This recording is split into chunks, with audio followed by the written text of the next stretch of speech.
Amid countless worlds that seem like pure fiction, lie battles, sacrifices, and secrets that have never been told. Every story is a war between destiny and choice. If you're ready to uncover heroes, villains, and the forgotten souls lost in between, then step into the world of Comic Recap, where every tale is a battle for survival. Individuals who agreed to these conditions entered a probationary phase, where they handled minor tasks under supervision before gaining full membership and access to guild resources. The Serodal Guild's survival through the tumultuous late Third Era proves the effectiveness of its organizational structure and foundational principles. By maintaining discipline, avoiding unnecessary conflict, and adjusting to shifting circumstances, the Guild endured political upheavals and destructive invasions that led to the fall of more fragile institutions. As the Third Era transitioned into the Fourth, the Guild remained a constant presence in Imperial life, largely invisible to most citizens, but always existing in the space between law and disorder, embodying the maxim that the best theft is the one that goes undetected. Descending the slippery stone stairs into the Ratway, it becomes clear why the thieves chose such a harsh location for their headquarters. The maze-like tunnels beneath the city act as both a shield and a test. Only those with the skill and resolve to navigate the winding passages, traps, and occasional deranged wanderers are likely to find the Guild's inner sanctum. The damp, moss-covered walls and the constant dripping of water from the lake above create a feeling of isolation, far removed from the busy market district above. At the center of this underground network lies a tavern, which serves as the public face of the Guild's operations. Unlike other secretive guild halls, this tavern does not hide its purpose. The wary glances of the patrons and the suspicious stare of Veal, the bartender, make it clear to any visitor that this is no ordinary drinking spot. The circular bar surrounds a stagnant pool of water, the remains of an old building that sank into the lake long ago, forming a moat-like barrier between the tavern's entrance and its main area. Beyond the tavern lies the true headquarters of the Guild, hidden behind a false cabinet in the storage room.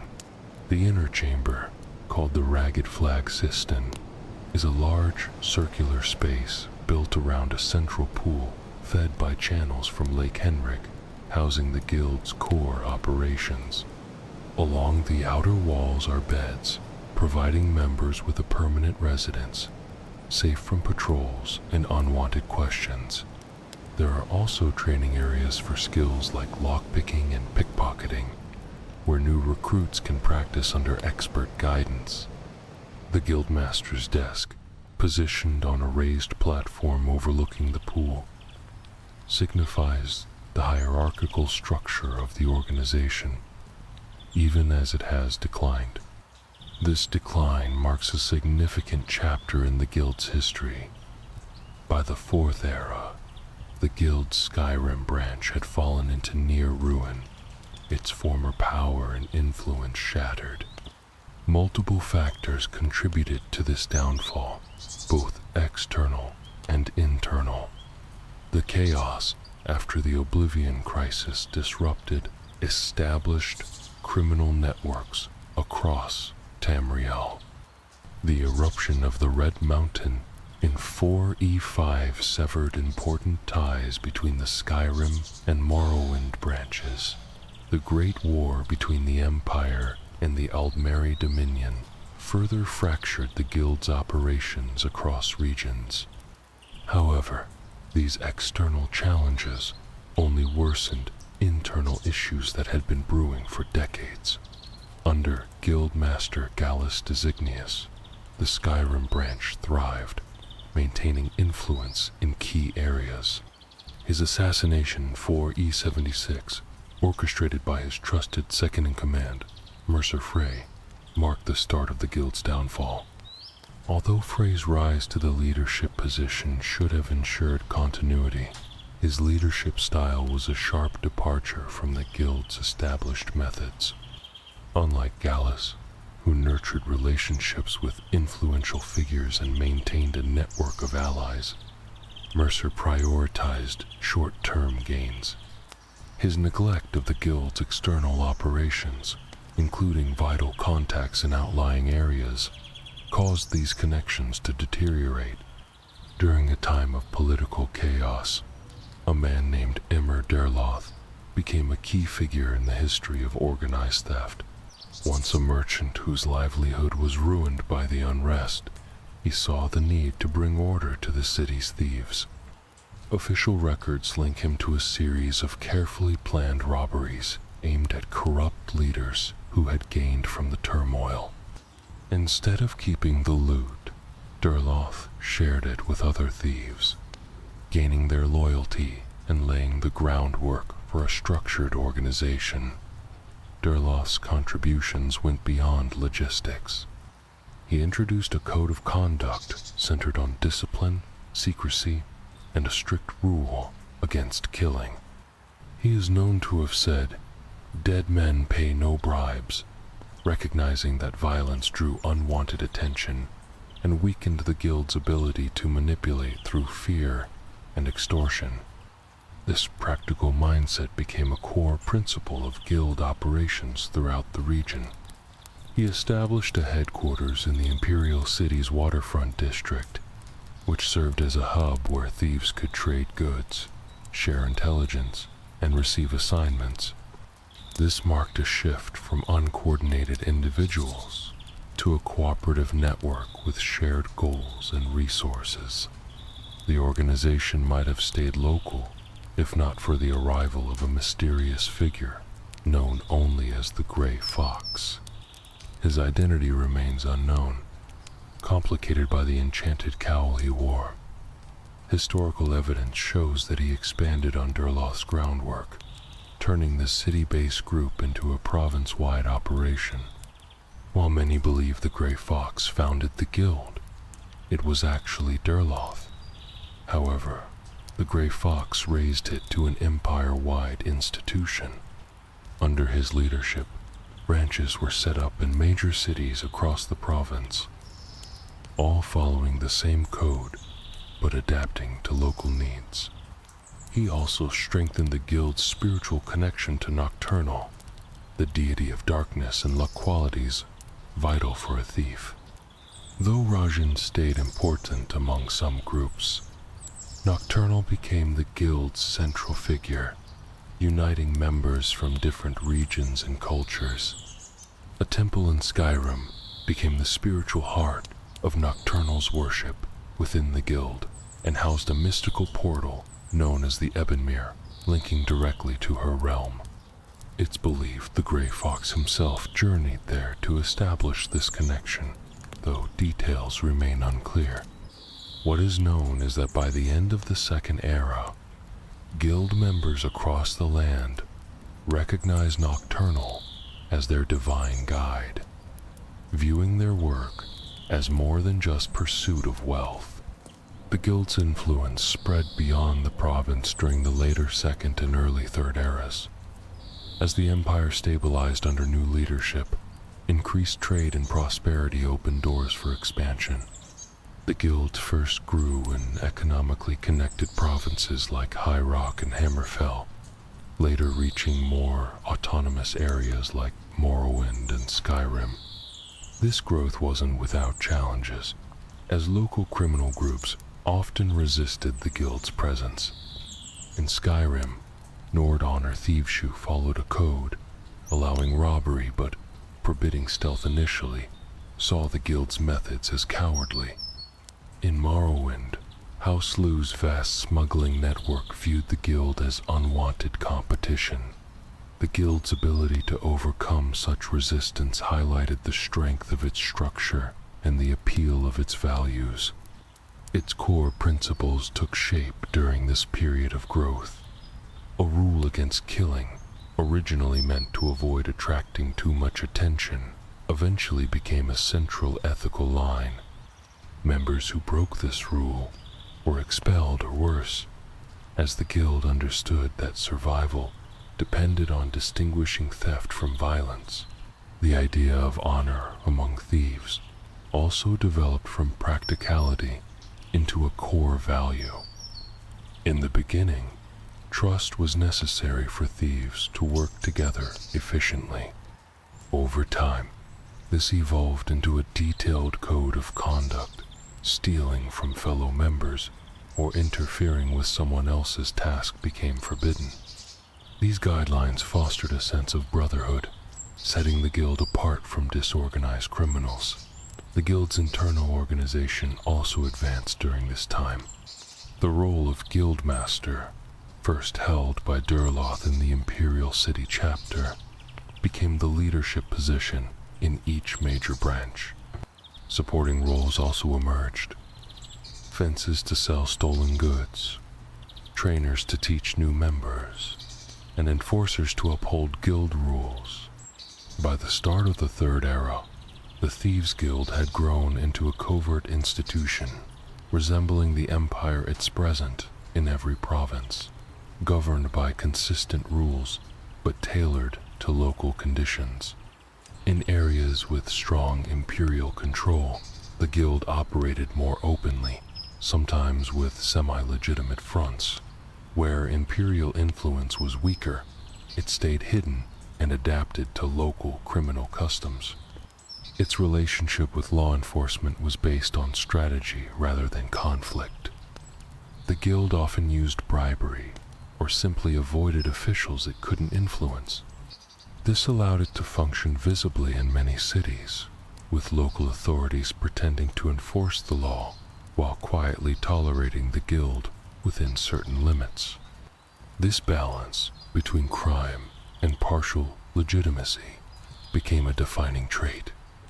Unlike bandits, guild members operated within the social order, avoiding major disruption.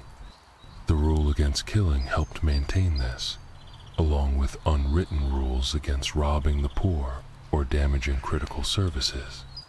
In some places, guild members even claimed to help by keeping more dangerous criminals at bay, creating a stable underground environment that authorities quietly accepted.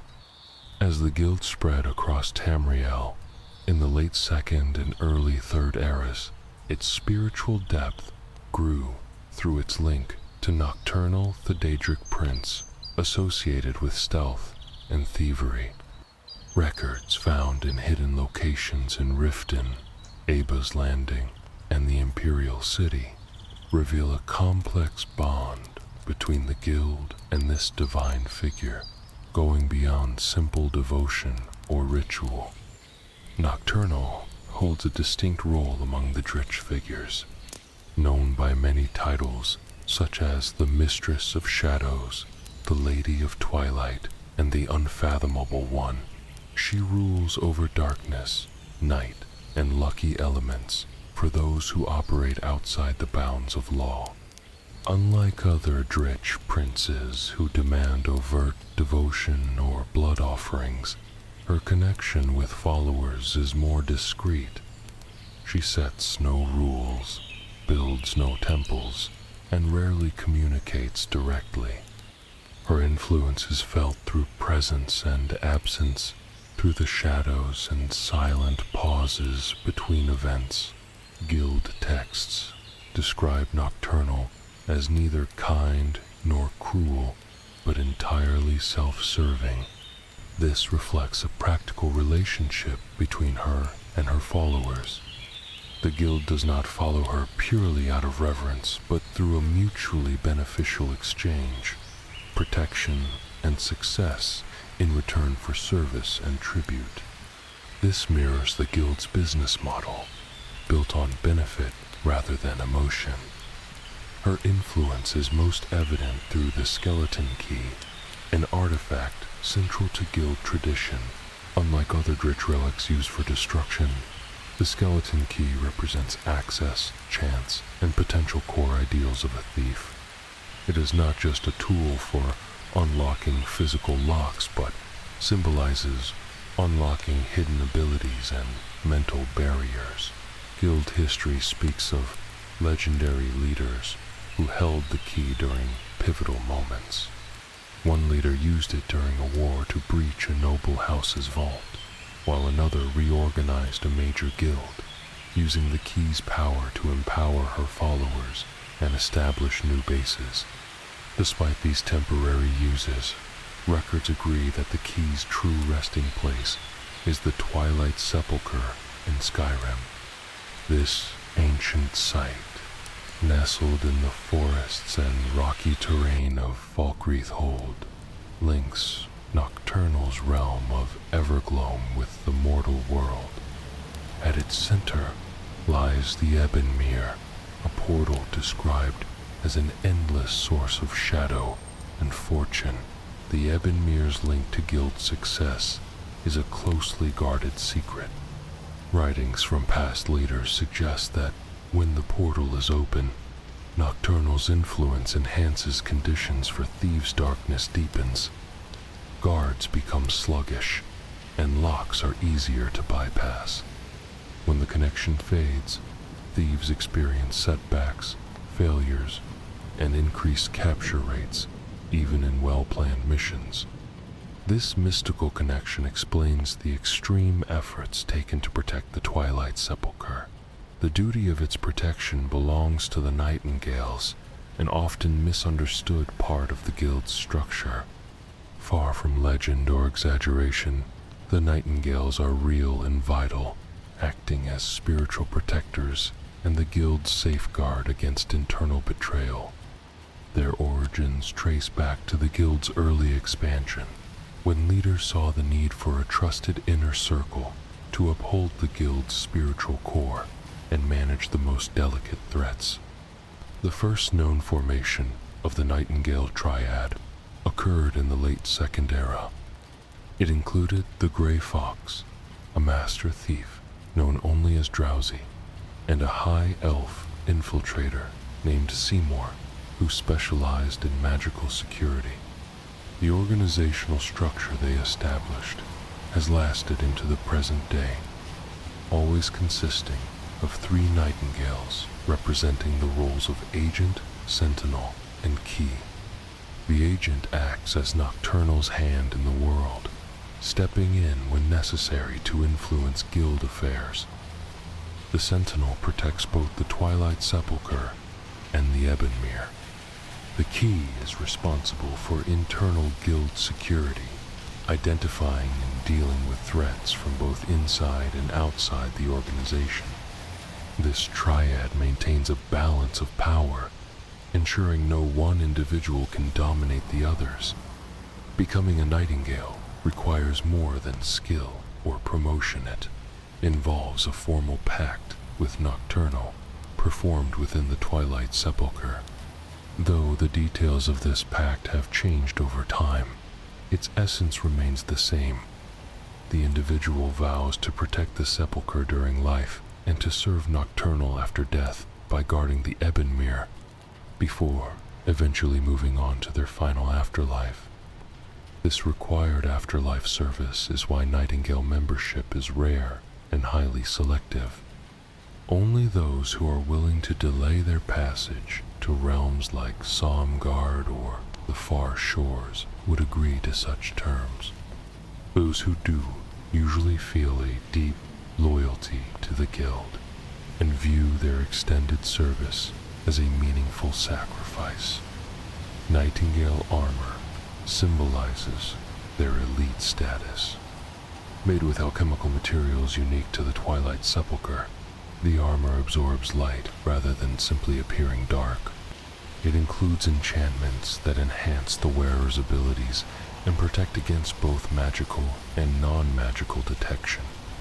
The most notable piece is the cowl, which uses shadow magic and illusion to conceal the wearer's identity, even from others in the guild. During the Third Era, Nightingales played key roles in major guild events, though their actions often went unnoticed by ordinary members. For example, when the Camoran usurpers' forces threatened guild operations in Valenwood, Nightingale records show they eliminated important military officers in a way that misled the enemy and sowed confusion. During the Imperial Simulacrum, as Jagar Tharn increased patrols in major cities, Nightingales altered tax records to divert resources from urban areas, allowing the guild to continue operating. The relationship between Nightingales and local guild leaders was sometimes strained. In regions like Hammerfell and Morrowind, where guild branches had strong local traditions, some leaders saw the Nightingales' actions as unwelcome interference. One notable conflict occurred in 3E 345 when the Guildmaster of Sentinel rejected Nightingale authority. This sparked a 6-month conflict that nearly exposed both sides to Imperial authorities before a compromise was reached. Despite occasional disputes, the Nightingales played a vital role in preserving the Guild's spiritual core. While many criminal groups came and went with the tides of politics, the Thieves' Guild maintained a steady presence across Tamriel, surviving wars, diseases, and regime changes. This durability is partly due to the Nightingale's guardianship of the Guild's bond with Nocturnal, keeping the Ebonmere open and ensuring the continued flow of luck. The Ebonmere itself is a rare and mysterious metaphysical phenomenon in Tamriel. Unlike Daedric portals, which allow direct physical travel to Oblivion, the Ebonmere serves more as a channel for Nocturnal's influence, rather than a literal passageway. Is this conversation helpful so far? Guild archives describe it as a pool of shadowy liquid held within a circular stone basin located at the center of the Twilight Cephaler.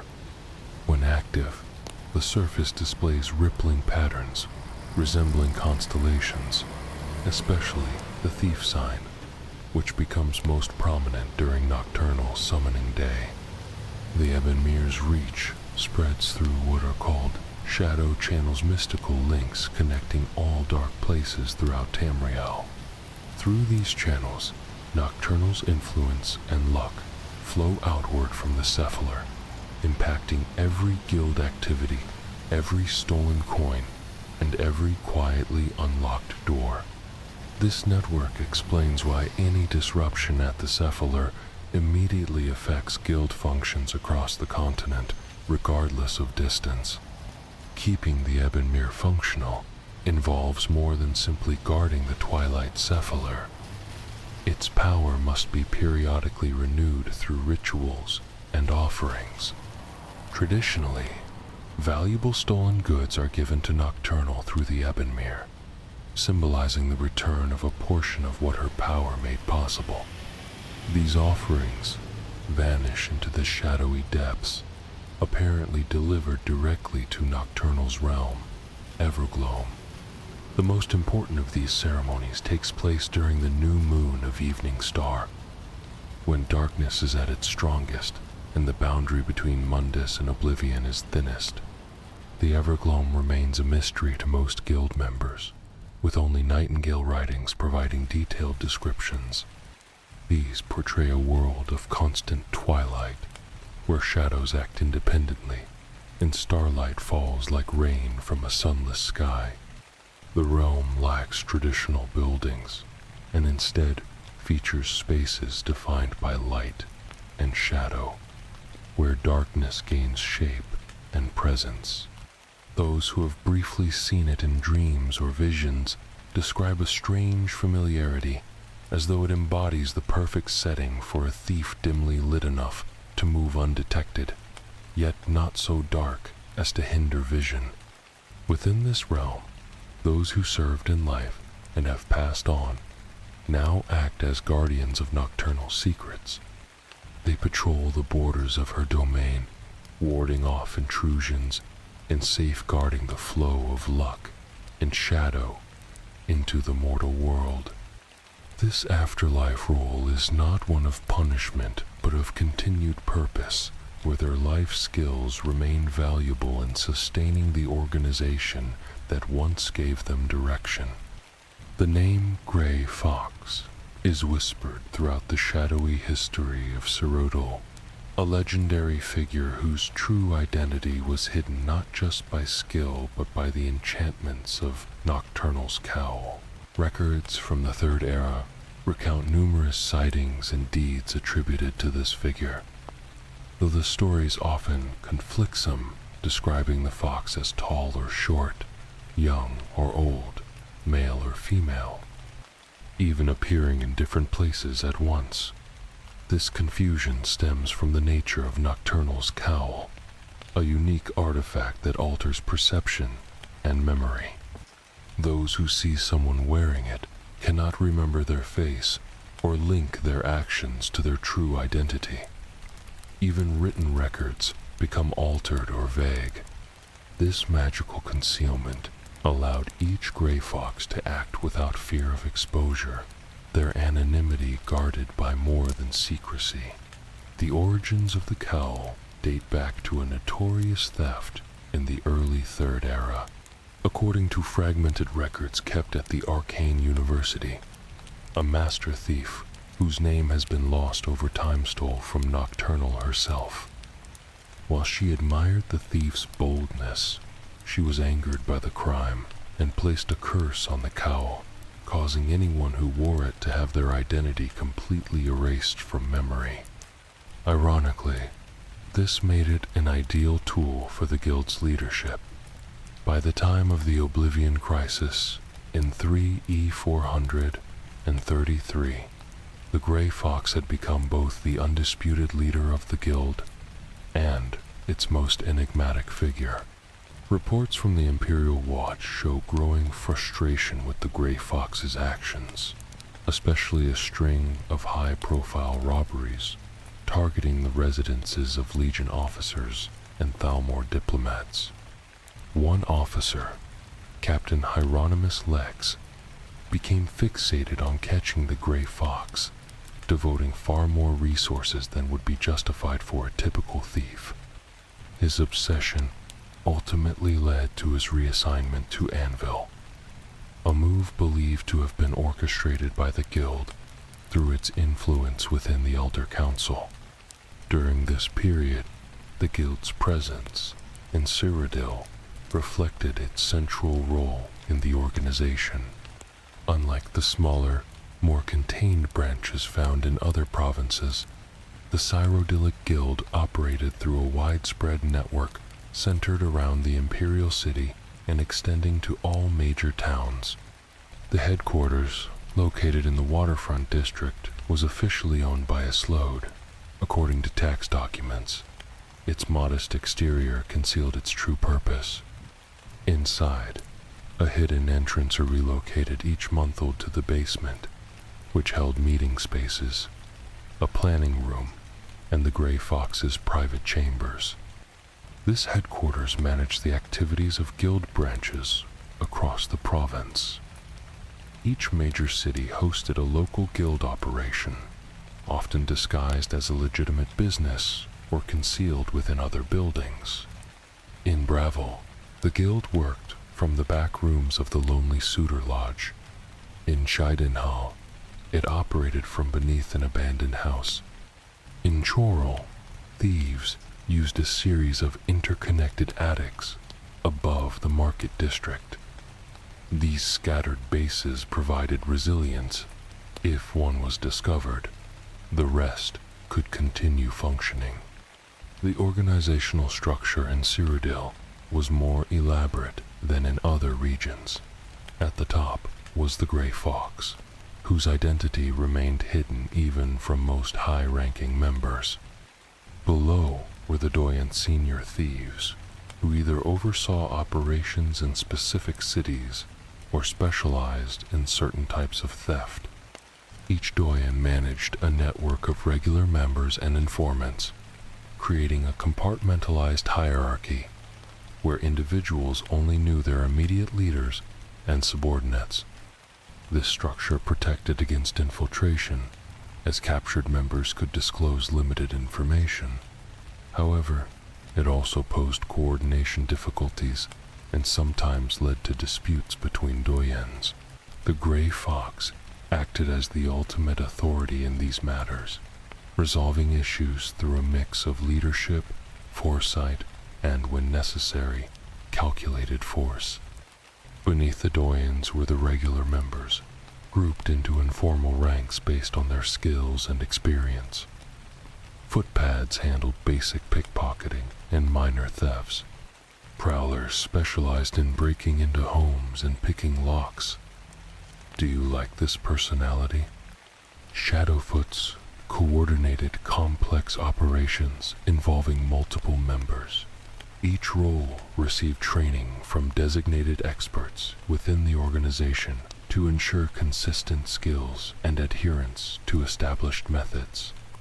A key asset in their covert dealings was their extensive network of fences merchants, willing to buy stolen items without asking questions.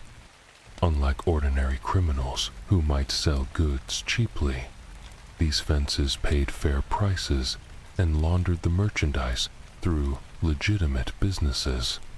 This network spanned the province, with every major city hosting at least one trusted fence. The most notable of these operated legitimate businesses that served as fronts for illegal trade. One specialized in Nordic imports, another ran a warehouse near the docks, and another managed a vineyard outside a major city where stolen items were exchanged alongside wine deliveries. These fences also provided intelligence on potential targets and market trends. Interactions between guild members and fences followed strict procedures. Members used specific phrases to identify themselves, which changed every quarter to prevent infiltration.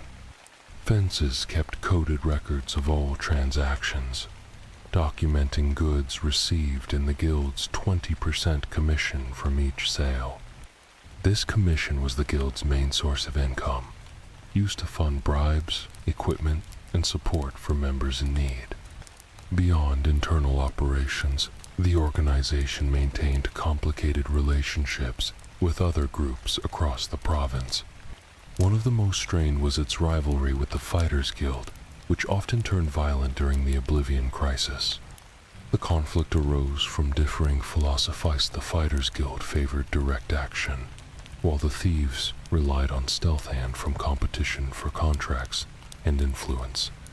This rivalry peaked during the Anvil Incident in 3E2433, when local fighters accused the Thieves of stealing magical weapons. Investigations led to escalating retaliations, with Thieves sabotaging fighter contracts and fighters disrupting thieving operations.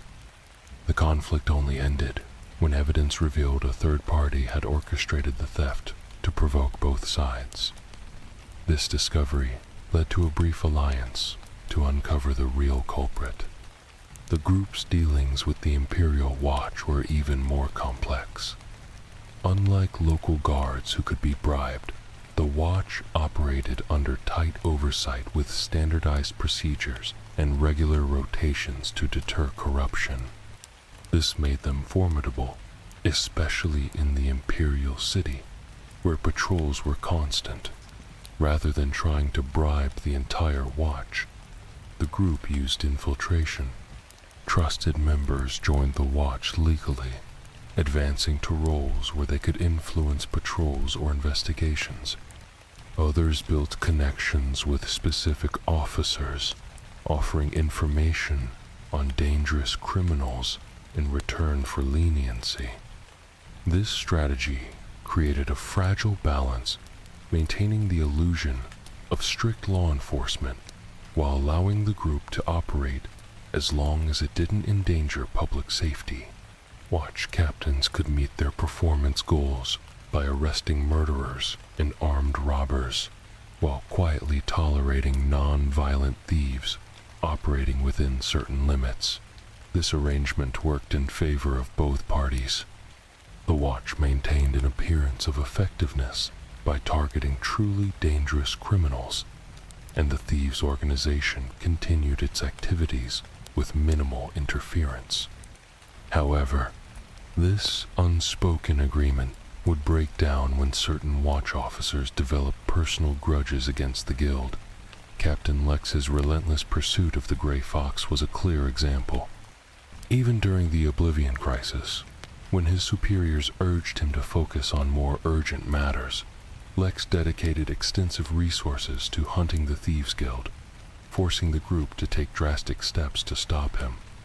Instead of resorting to violence, which would have violated the guild's rules and drawn unwanted attention, the Grey Fox led a campaign to damage Lex's reputation, ultimately arranging his transfer to Anvil using forged recommendations and false reports. Across Cyrodiil, the guild concentrated on high-value targets with minimal risk.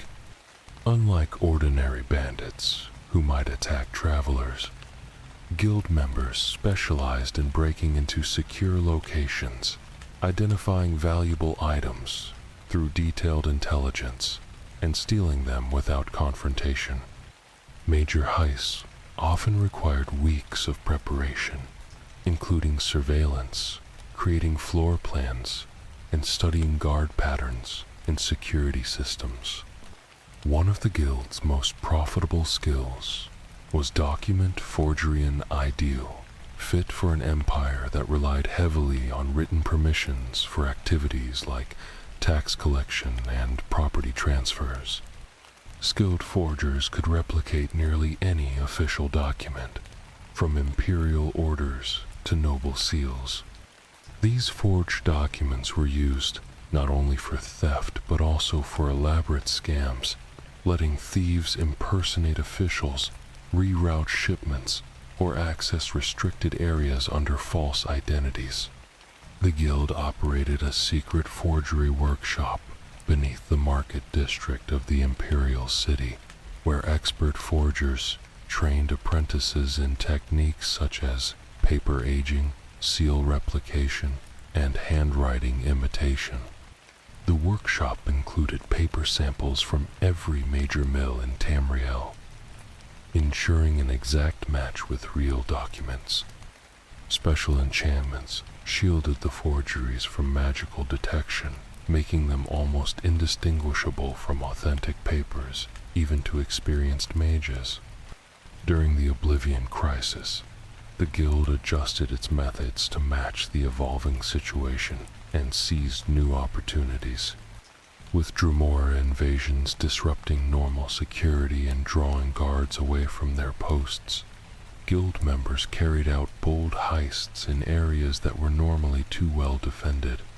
At the same time, the guild provided valuable intelligence to the Blades and Imperial Legion, using their network of informants and lookouts who constantly monitored the cities.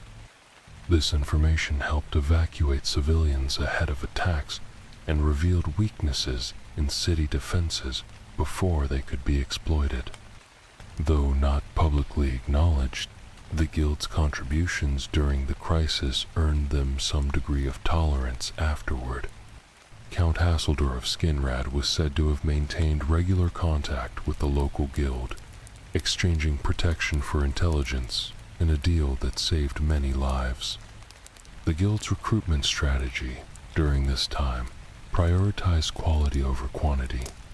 Instead of accepting anyone interested in joining, Dilly Jens identified potential recruits through quiet observation, watching for those with a natural talent for stealth, lockpicking, or persuasion. These individuals were tested subtly, perhaps with a planted coin purse or a locked cabinet containing an enticing but low-value item. Those who succeeded received a discreet invitation with directions to a meeting place. At this initial meeting, a guild representative outlined the core principles and benefits of membership, stressing the absolute ban on killing. Is this conversation helpful so far? Candidates who agreed to the terms began a trial period, performing smaller tasks under supervision before gaining full membership and access to the guild's resources. The endurance of the Soroidal Guild during the unstable later years of the Third Era shows the strength of its structure and the soundness of its core principles. By upholding discipline, avoiding unnecessary conflict, and adapting to changing conditions, the Guild survived political turmoil and external invasions that overwhelmed less durable groups. As the Third Era transitioned into the Fourth, the Guild continued to operate in the background of the Empire, hidden from most citizens but active in the gray areas between order and disorder, following the principle that the best theft is the one never noticed. Descending into Griffin's Ratway makes it clear why Skyrim's Thieves Guild chose such a harsh and hidden place for its base. The winding tunnels under the city act as both shield and test. Only those with the skill and determination to make it through the maze of corridors, traps, and occasional desperate inhabitants reach the inner part of the guild. The damp, mossy walls and the constant sound of dripping water from the lake above create a feeling of separation from the busy city above. At the center of this underground network lies the Ragged Flagon, a tavern that serves as the public front for the guild. Unlike the secret guild halls elsewhere, the flagon openly reflects the nature of its patrons.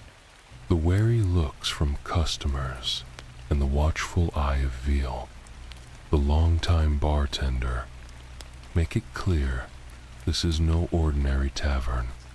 A circular bar surrounds a pool of stagnant water remains of an old structure that sank into the lake, long ago forming a moat-like barrier at the entrance. Beyond this lies the true headquarters of the Skyrim Guild, hidden behind a false cabinet in the storage room. This large, circular chamber, built around a pool fed by underwater channels from Lake Henrik, is the center of the Guild's operations. Beds along the walls offer members a safe and permanent place away from law enforcement and questioning. Training areas allow newer recruits to practice lockpicking and pickpocketing under experienced supervision. The guild leader's desk stands on a raised platform overlooking the cistern, reflecting the guild's hierarchical structure, even in its weakened state. This decline marks a key chapter in the guild's story. By the early Fourth Era, the Skyrim branch had deteriorated significantly. Multiple events contributed to this downfall. The Oblivion Crisis disrupted long-established criminal systems across the continent. The eruption of Red Mountain in 4E5 severed vital connections between the Skyrim and Morrowind branches. The Great War between the Empire and the Aldmeri Dominion further broke down cross-regional operations.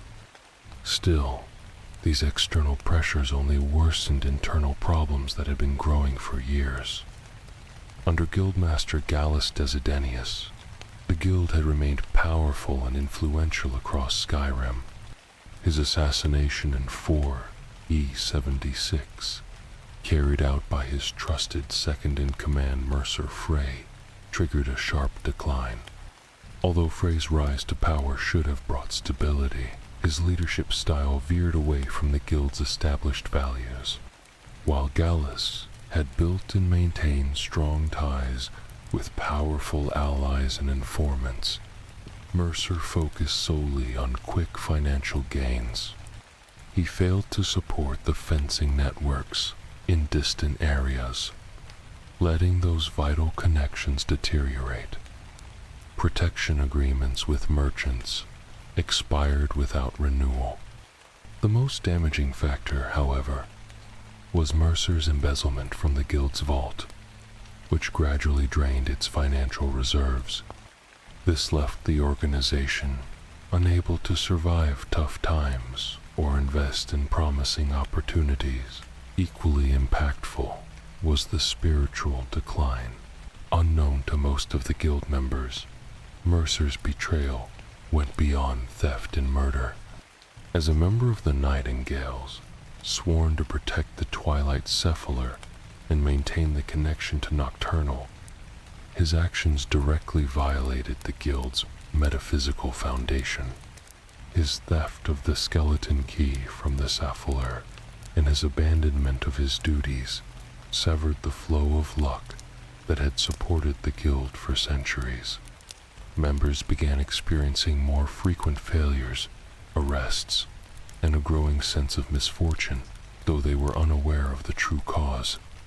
By 4E201, when the individual who would later become known as the Dragonborn first encountered the guild, its membership had shrunk to a small group of committed thieves operating mostly within Riften's borders. The guild's once extensive operations throughout Skyrim's 9 holds had dwindled to sporadic jobs in Whitron and Windhelm, with other major cities essentially abandoned. The Ragged Flag, once a bustling hub of criminal activity, was now nearly empty, with its peripheral chambers vacant, no longer housing the merchants and specialists who once did business there. Mercer's second-in-command during this period understood the severity of the situation but misinterpreted its cause. Thinking that the guild simply needed new members and fresh talent, he recruited promising thieves when the opportunity arose. His method of recruiting the future Dragonborn, framing an innocent merchant in Riften's marketplace, illustrated both the guild's desperation and its departure from traditional methods. Whereas the guild had once selected candidates based on skill and adherence to principles, it now accepted nearly anyone capable of basic theft. The guild structure during this time included traditional roles alongside adaptations to the local Nordic culture. Fences, like Tenelia, played a crucial role in turning stolen goods into currency, maintaining relationships with legitimate merchants who didn't ask questions about where the items came from. These fences had strict protocols about the types of items they would accept, with unique or easily identifiable goods requiring special care to avoid tracing. Trainers were another key role that remained, even as the guild declined. Delvin Malalary, with his expertise in sneaking and lockpicking, was a valuable resource for newer members developing their skills. Vex, though still young, had mastered infiltration, becoming the guild's leading second-story specialist. Neuroan introduced Bosmer archery traditions to the guild, adapting them for urban environments where silent ranged attacks could create distractions or eliminate obstacles without drawing attention. Job distribution was organized and focused on the Ragged Flag. Delvin and Vex kept lists of potential targets and clients seeking specific items, assigning jobs to members based on their skills and experience. This ensured that jobs matched the thieves' abilities, minimizing the risk of failure or capture. It also allowed the guild to monitor its members' activities, preventing unauthorized operations that could attract unwanted attention. The types of jobs available fell into various categories, each requiring different skills and strategies. Beat-em jobs involve stealing a specified value of goods from a specific hold, testing a thief's ability to spot valuable targets. Fishing assignments required pickpocketing certain items from designated marks, often as part of larger schemes or to fulfill client demands. Numbers, jobs, targeted business ledgers to modify them, reducing tax obligations for merchants willing to pay. Heist operations aim to acquire particular items from secured locations, demanding careful planning and execution.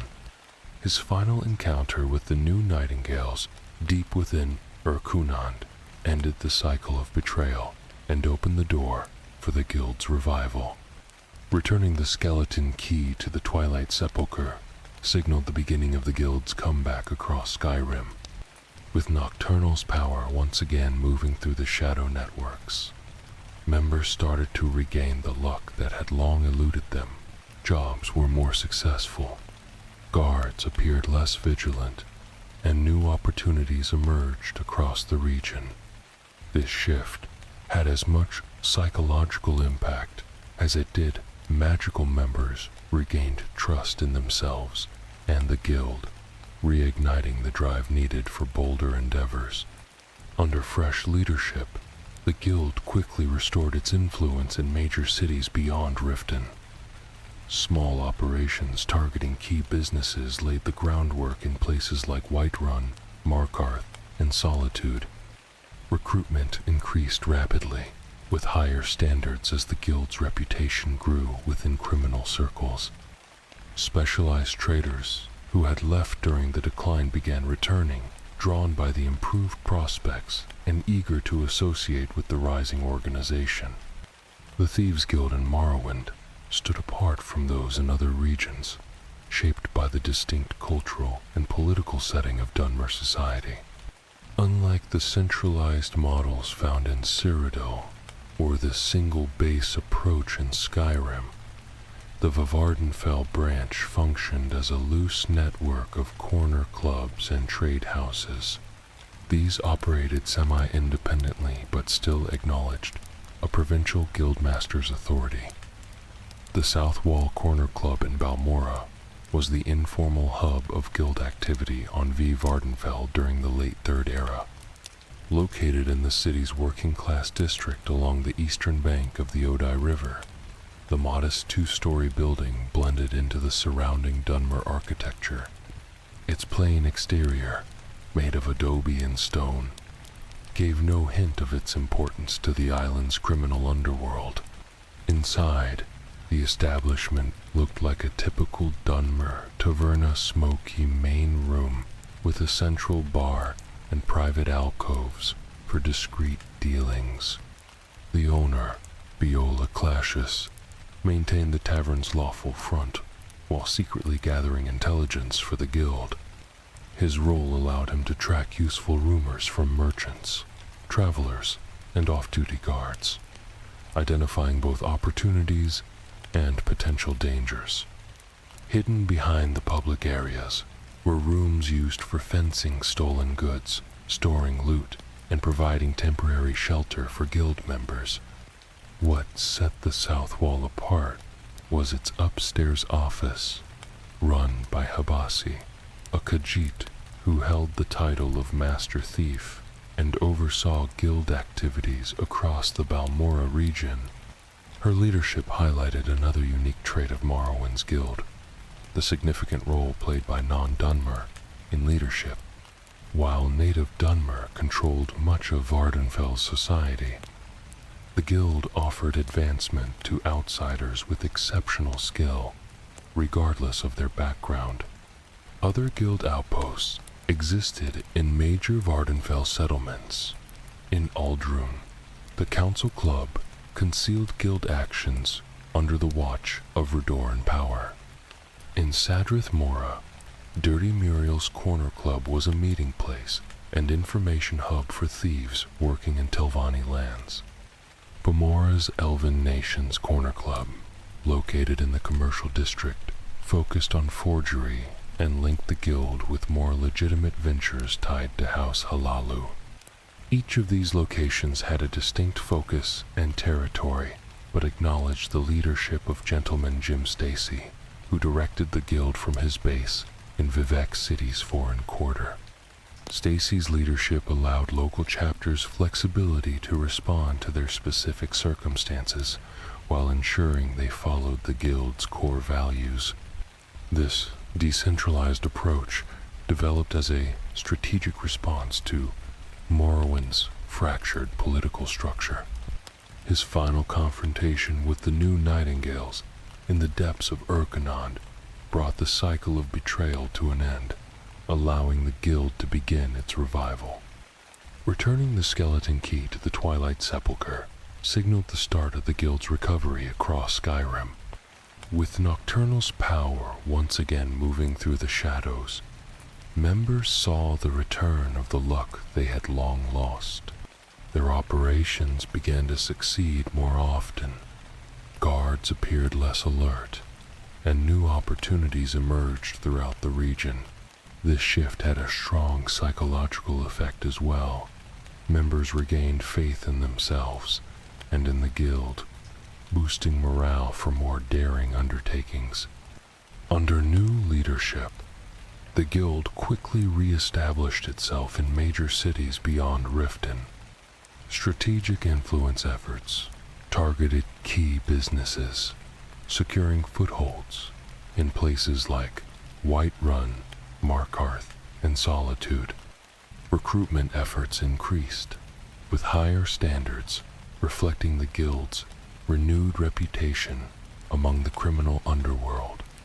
Specialized merchants who had once abandoned the Ragged Flagon during its decline gradually returned, sensing the change in fortune and wishing to reconnect with the rising guild. In contrast, the Thieves' Guild in Morrowind operated very differently, shaped by the unique social and political context of Dunmer society. Unlike the centralized structures in Cyrodiil or the consolidated base in Skyrim, the guild in Vardenfell functioned as a loose network of corner clubs and trading houses. These maintained some independence, but recognized a provincial guildmaster's authority. The Southwall Corner Club in Balmora acted as the unofficial hub of guild activity on V. Vardenfell in the late Third Era, located in the city's labor district on the east side of the Odai River. The modest two-story building blended into the surrounding Dunmer architecture. Its worn adobe and stone exterior gave no hint of its role in the island's criminal world. Inside, it appeared as a typical Dunmer tavern, with a smoky main room, a central bar, and private alcoves where discreet deals could take place. The owner, Viola Classius, upheld the establishment's respectable image while collecting intelligence for the guild. His position allowed him to overhear useful gossip from merchants, travelers, and off-duty guards.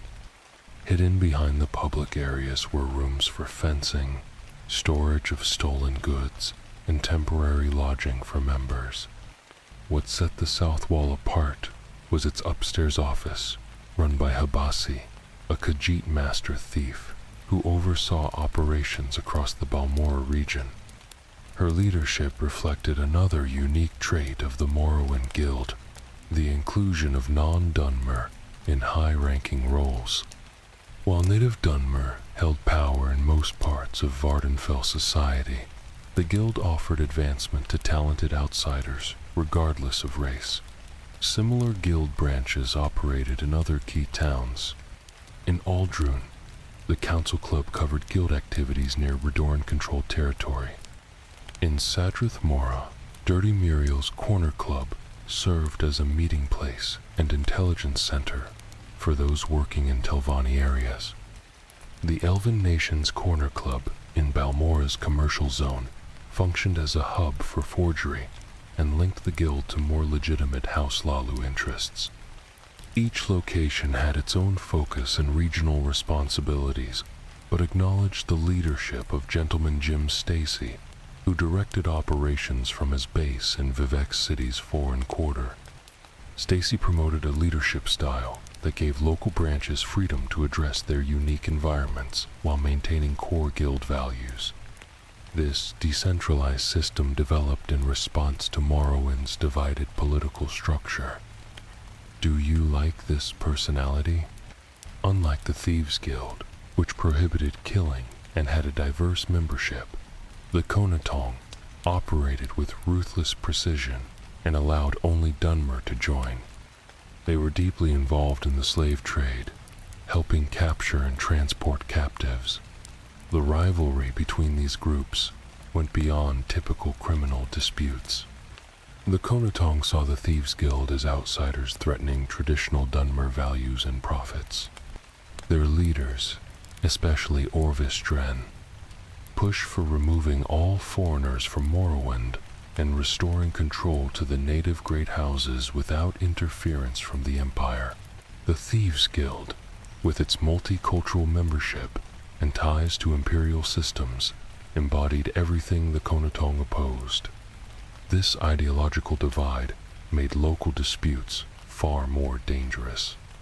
While guilds elsewhere might engage in non-violent rivalry, in Vardenfell, the Conotong used assassination as a routine tactic, forcing the Thieves' Guild to adopt strict defensive measures while still upholding its ban on killing.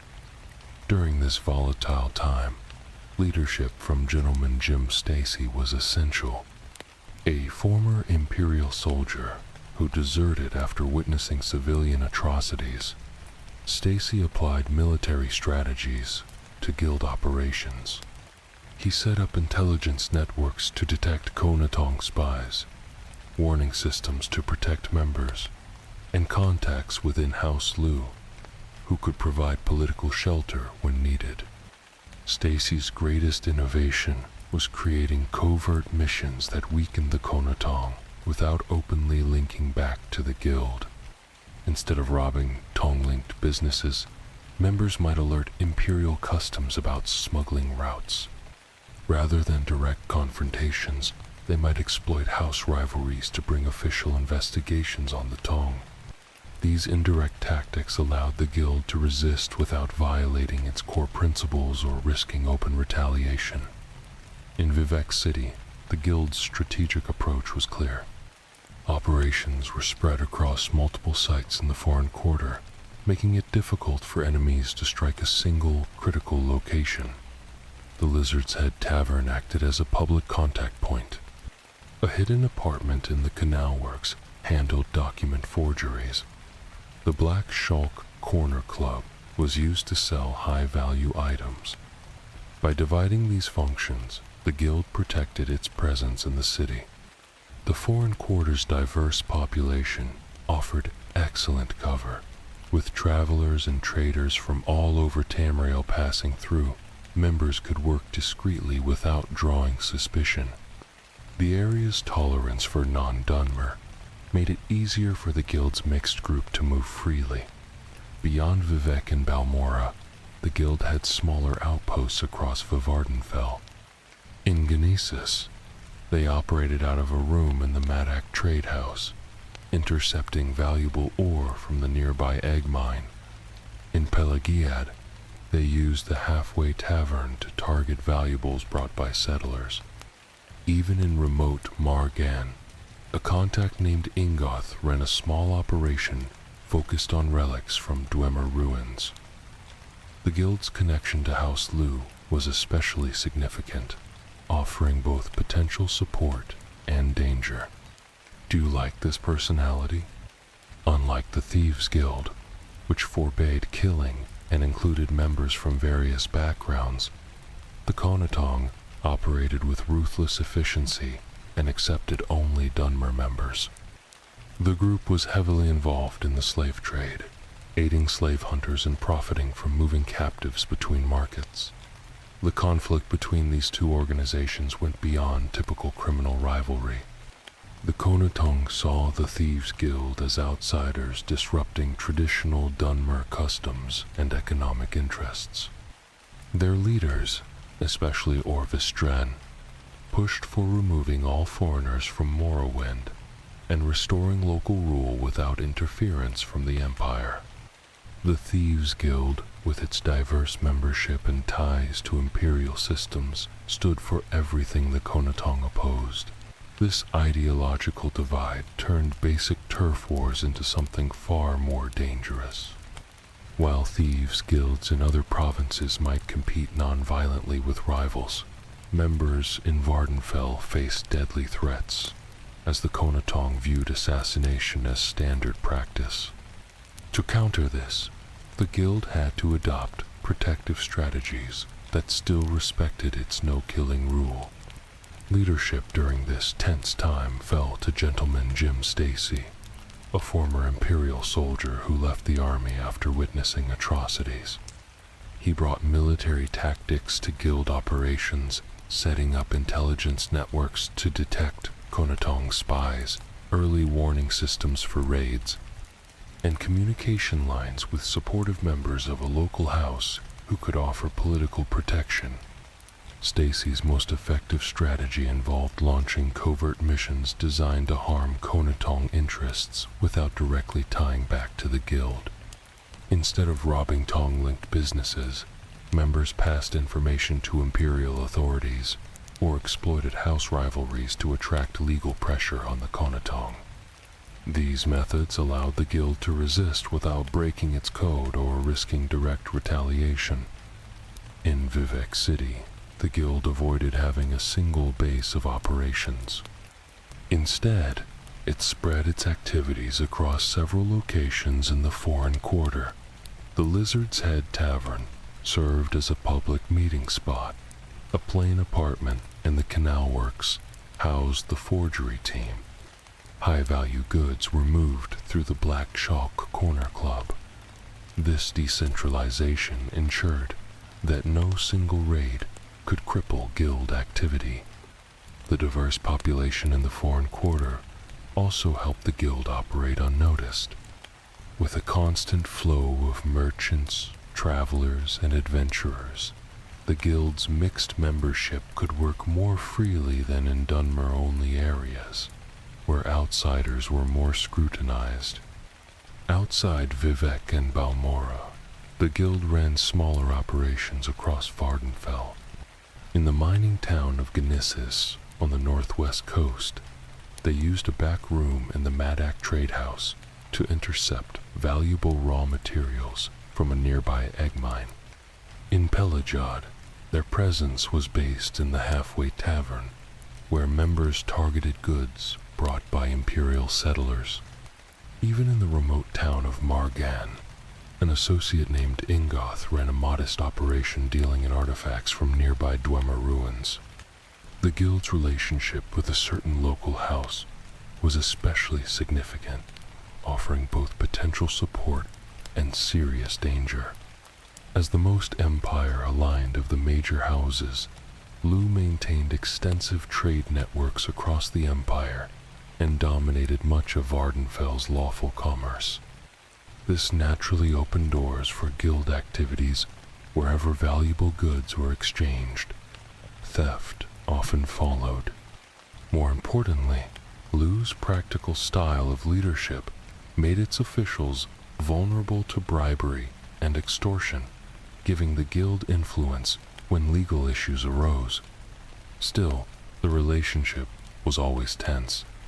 While some Lu counselors quietly allowed guild operations in return for a share of the profits or other favors, the house officially upheld anti-guild policies to maintain favor with imperial authorities.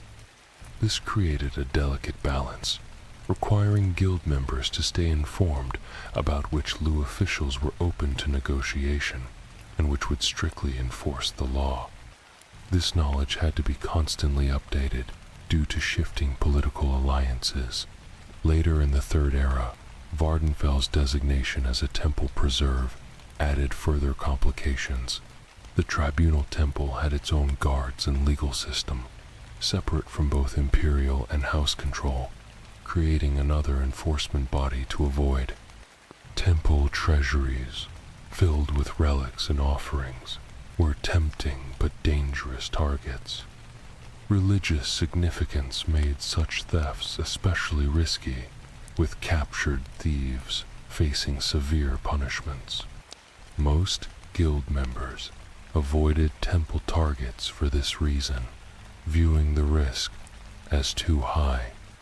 Those who did target temples usually focused on newly uncovered artifacts being moved to vaults, rather than those already consecrated in shrines.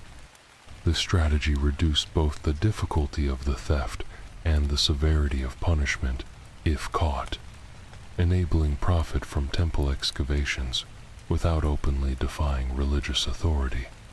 The Iliac Bay area was among the most complicated environments for guild activity in Tamriel. Sitting between Hierro and Hammerfell, this densely settled coastal region included many independent city-states, principalities, and baronies, each with its own laws, guard forces, and political dynamics.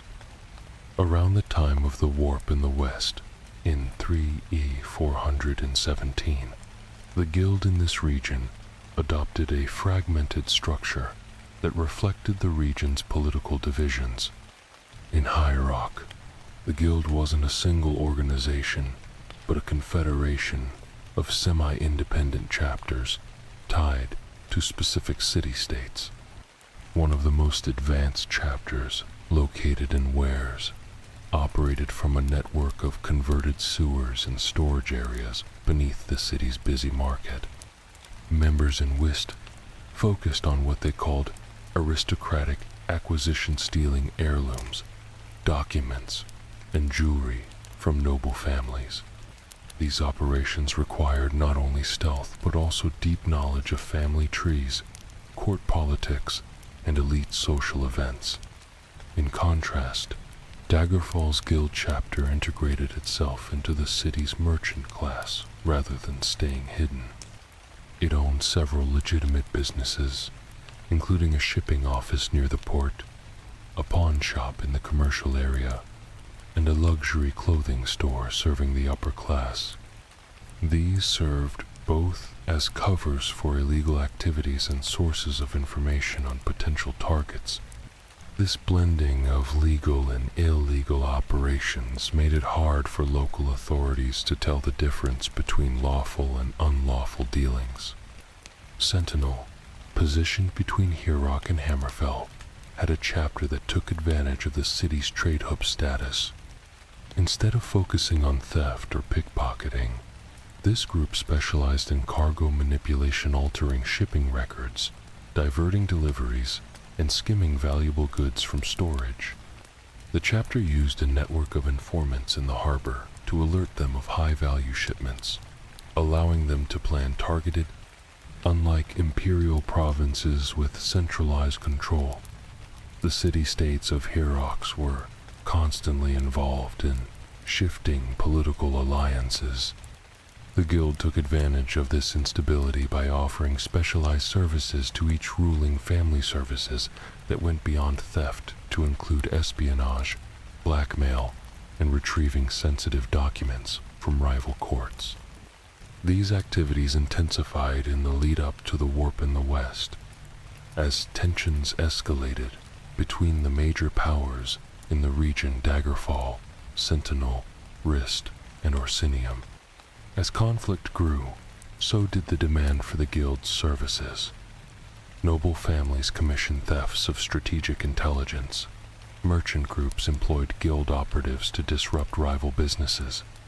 And even religious factions used the guild to retrieve relics and documents to gain leverage in theological disputes. During this period, the guild also worked closely with the Emperor's intelligence agency. The agency used guild members as unofficial operatives in missions that required plausible deniability. In return, the guild received protection from imperial enforcement and valuable political intelligence. The Warp in the West, an event that merged multiple timelines into one, had a significant impact on the guild. Many smaller territories vanished, absorbed by expanding kingdoms. Guild chapters in these now defunct regions had to quickly adjust to new laws and power structures. However, this consolidation ultimately benefited the guild. With fewer jurisdictions to manage, the organization could streamline its operations and reduce the effort spent maintaining relationships with local powers. Larger kingdoms also meant bigger markets for stolen goods, enabling the guild to operate more efficiently. In Hammerfell, the guild expanded beyond Sentinel, establishing strongholds in Tanith, Rihad, and most notably Abba's Landing. This last location became especially important in the Second Era, around 2E582 during the Interregnum. Unlike the politically entangled chapters of Herox, the guild in Abba's Landing operated purely for profit under the leadership of a Breton named Nicholas. He introduced a methodical, highly organized system focused on planning, specialization, and risk management. Nicholas divided the guild's operations into specific roles. Intelligence gathering was done by the tippers. Burglary was handled by the vaults. Misdirection and cover operations fell to the reelers, and the cleaners were in charge of laundering stolen items through legitimate businesses. This structured approach enabled them to target even the most heavily guarded areas, including the estates of wealthy merchants. The guild's headquarters in Abba's Landing matched this level of organization. Located beneath a modest warehouse in the harbor district, it included separate areas for each specialty: training rooms for pickpockets, lock-picking workshops, and planning chambers with detailed models of target locations. The most notable feature was the vault, which held not only the guild's wealth, but also a vast archive of city maps, architectural plans, and dossiers on influential citizens. The guild's success eventually drew the attention of a powerful enemy, the Iron Wheel. This mercenary group, formed by former officials from Tanith, was dedicated to capturing criminals who had escaped traditional justice. Unlike regular city guards, or even Imperial legionnaires, the Iron Wheel operated across regional boundaries with a relentless focus on their targets.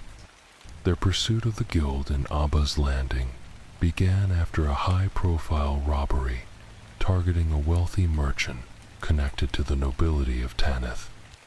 Instead of turning to local authorities, the merchant hired the Iron Wheel to retaliate. The resulting conflict escalated into what became known as the Hughes Bane Crisis in 2E582.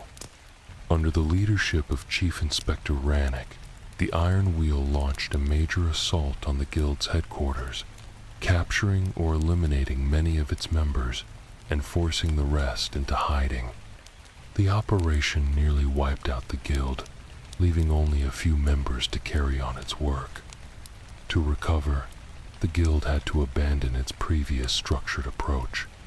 One of the surviving senior figures, Zyra, realized that survival depended on a more flexible and less centralized model. She organized the guild into smaller, independent cells scattered throughout the city, each capable of operating on its own if others were compromised. These groups communicated using dead drops and coded messages rather than direct contact, making it difficult for the Iron Wheel to track their movements. This decentralized strategy proved effective, as it frustrated the Iron Wheel's attempts to dismantle a clear leadership structure. The guild remained operational, even as individuals were captured or killed, and over time, it regained strength while the Iron Wheel's resources dwindled during their prolonged investigation.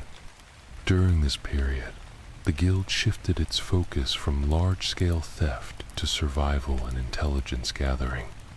Members infiltrated Iron Wheel operations, intercepted internal messages, and worked to weaken the organization's local support. This defensive approach marked a major departure from the guild's usual tactics, but it was necessary given the pressure they faced. As the struggle continued, it became clear that the Iron Wheel's mission was not solely about law enforcement. Investigations revealed that the merchant and certain members of the Iron Wheel were after a mysterious artifact called the Midnight Launch, believed to be in the Guild's possession. This discovery transformed the conflict into something much more complex, involving political and possibly mystical elements that stretched beyond Hugh's bane. In response, the Guild employed misdirection and deception. They spread false information about the artifact's location, exposed the merchant's hidden motives to the Iron Wheel's leadership, and arranged for the artifact to be taken out of the region entirely, removing the main reason for the Iron Wheel's continued presence.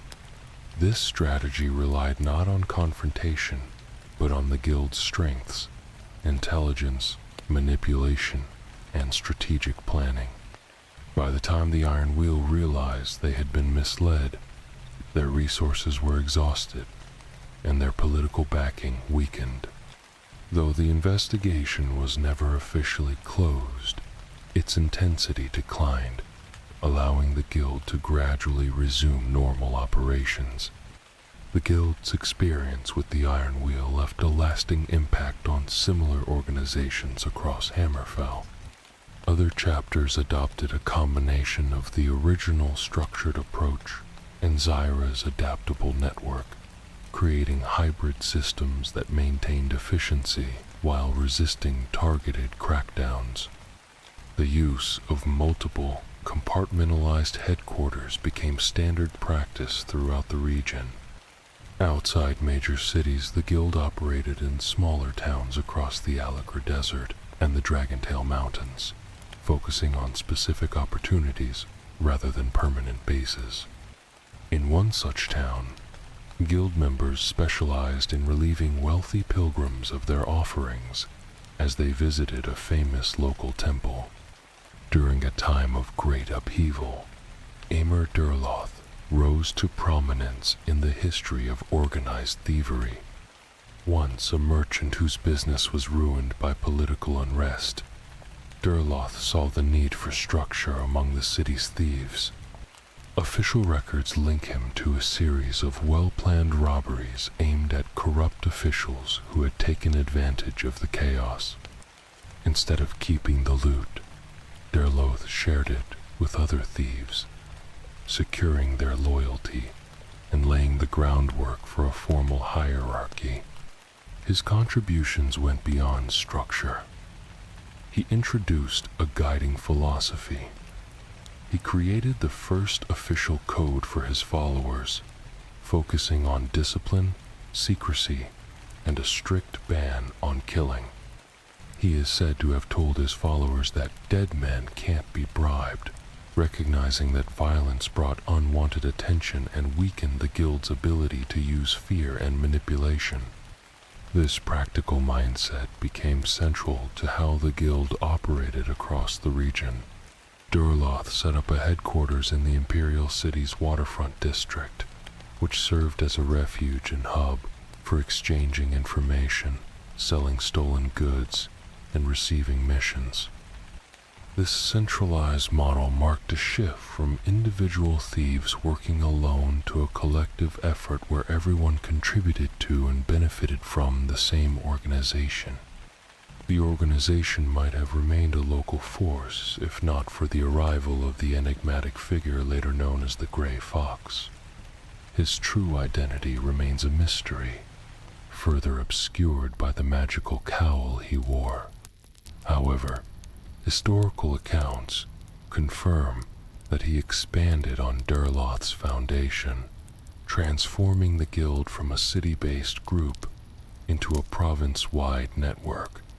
Contrary to popular belief, the Grey Fox did not create the Thieves' Guild. That credit goes to Durloth. But the Grey Fox turned it into a powerful institution across the Empire.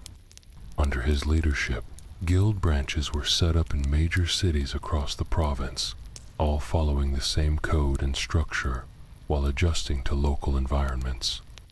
He also formalized the guild's devotion to a divine patron, choosing Nocturnal as the goddess of thieves, while another deity remained significant for certain cultural groups. Nocturnal became the primary figure for the guild.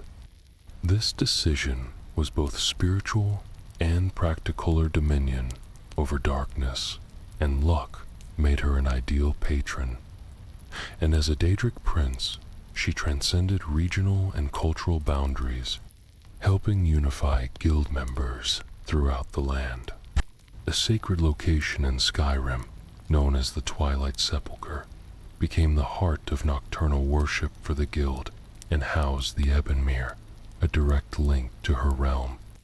Records indicate that the Grey Fox himself may have journeyed there to establish this connection, though the details are unclear. By the end of the Second Era, guild members across the region honored Nocturnal and embraced a spiritual aspect to their work that went beyond mere profit. The guild's growth beyond its original province occurred mainly in the late Second and early Third Eras. As the empire stabilized under new rulers, economic growth opened up new prospects for the guild. It first spread to economically connected areas like High Rock and Hammerfell, and later to more independent places like Morrowind and Skyrim.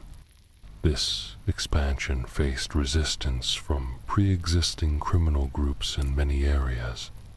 Vex, from the Skyrim Guild, examined the key after it was recovered from Mercer Frey, and observed that it seemed to reshape itself to fit any lock it encountered, although she never actually used it on a real lock. Beyond its functional use, the skeleton key carries a deeper meaning within the guild's beliefs. Its theft from the Twilight Sepulchre is seen as the ultimate betrayal, not just stealing from fellow thieves, but undermining the spiritual foundation that supports the guild's existence. This gives the key symbolic importance, representing the pact between thieves and their divine patron.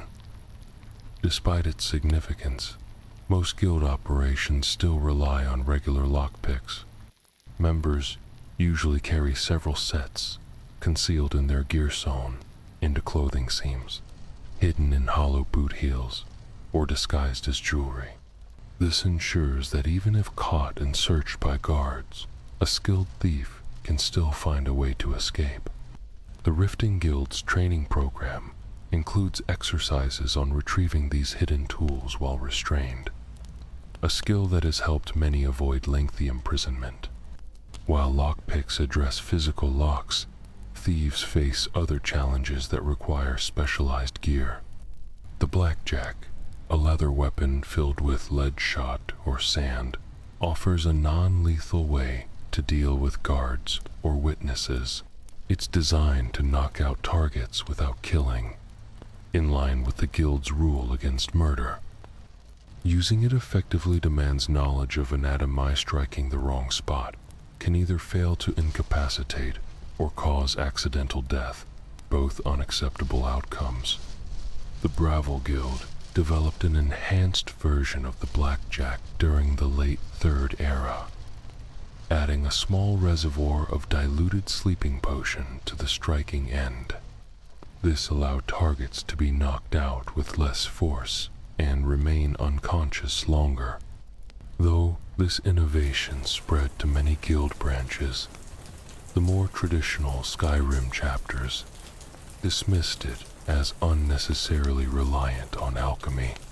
For accessing upper windows or rooftops, the guild uses climbing tools that have evolved over time. The basic rope and grapple featuring a 3- or 4-pronged hook and a lightweight strong rope has been in use since the First Era. Members are trained to throw the hooks quietly and climb, using knots tied into the rope for grip. Advanced missions may involve climbing claws, metal tools worn on hands and feet to increase grip on stone. The Sentinel chapter in Hammerfell created particularly effective claws with adjustable tips to suit different surfaces. These tools let skilled thieves climb smooth walls without rope, leaving little trace. The Solitude Guild, dealing with the city's tall, arched buildings, uses the most advanced climbing gear. Their harnesses include Dwemer-inspired mechanical ascenders that automatically grip the rope when weight is applied, making climbing quicker and less tiring. Though costly and complex, these devices are ideal for missions that require speed or involve long climbs. To silently break into glass windows, guild members use a range of glass-cutting tools. The simplest version uses a diamond or adamantite point in a handle to score a circle in the glass, which can then be removed carefully to avoid making noise. Is this conversation helpful so far? More advanced models developed in Heroc feature small suction devices that hold the cut glass in place as it's removed from a window, preventing it from falling inward and making noise. The armor used by the Thieves Guild is tailored to meet their specific needs.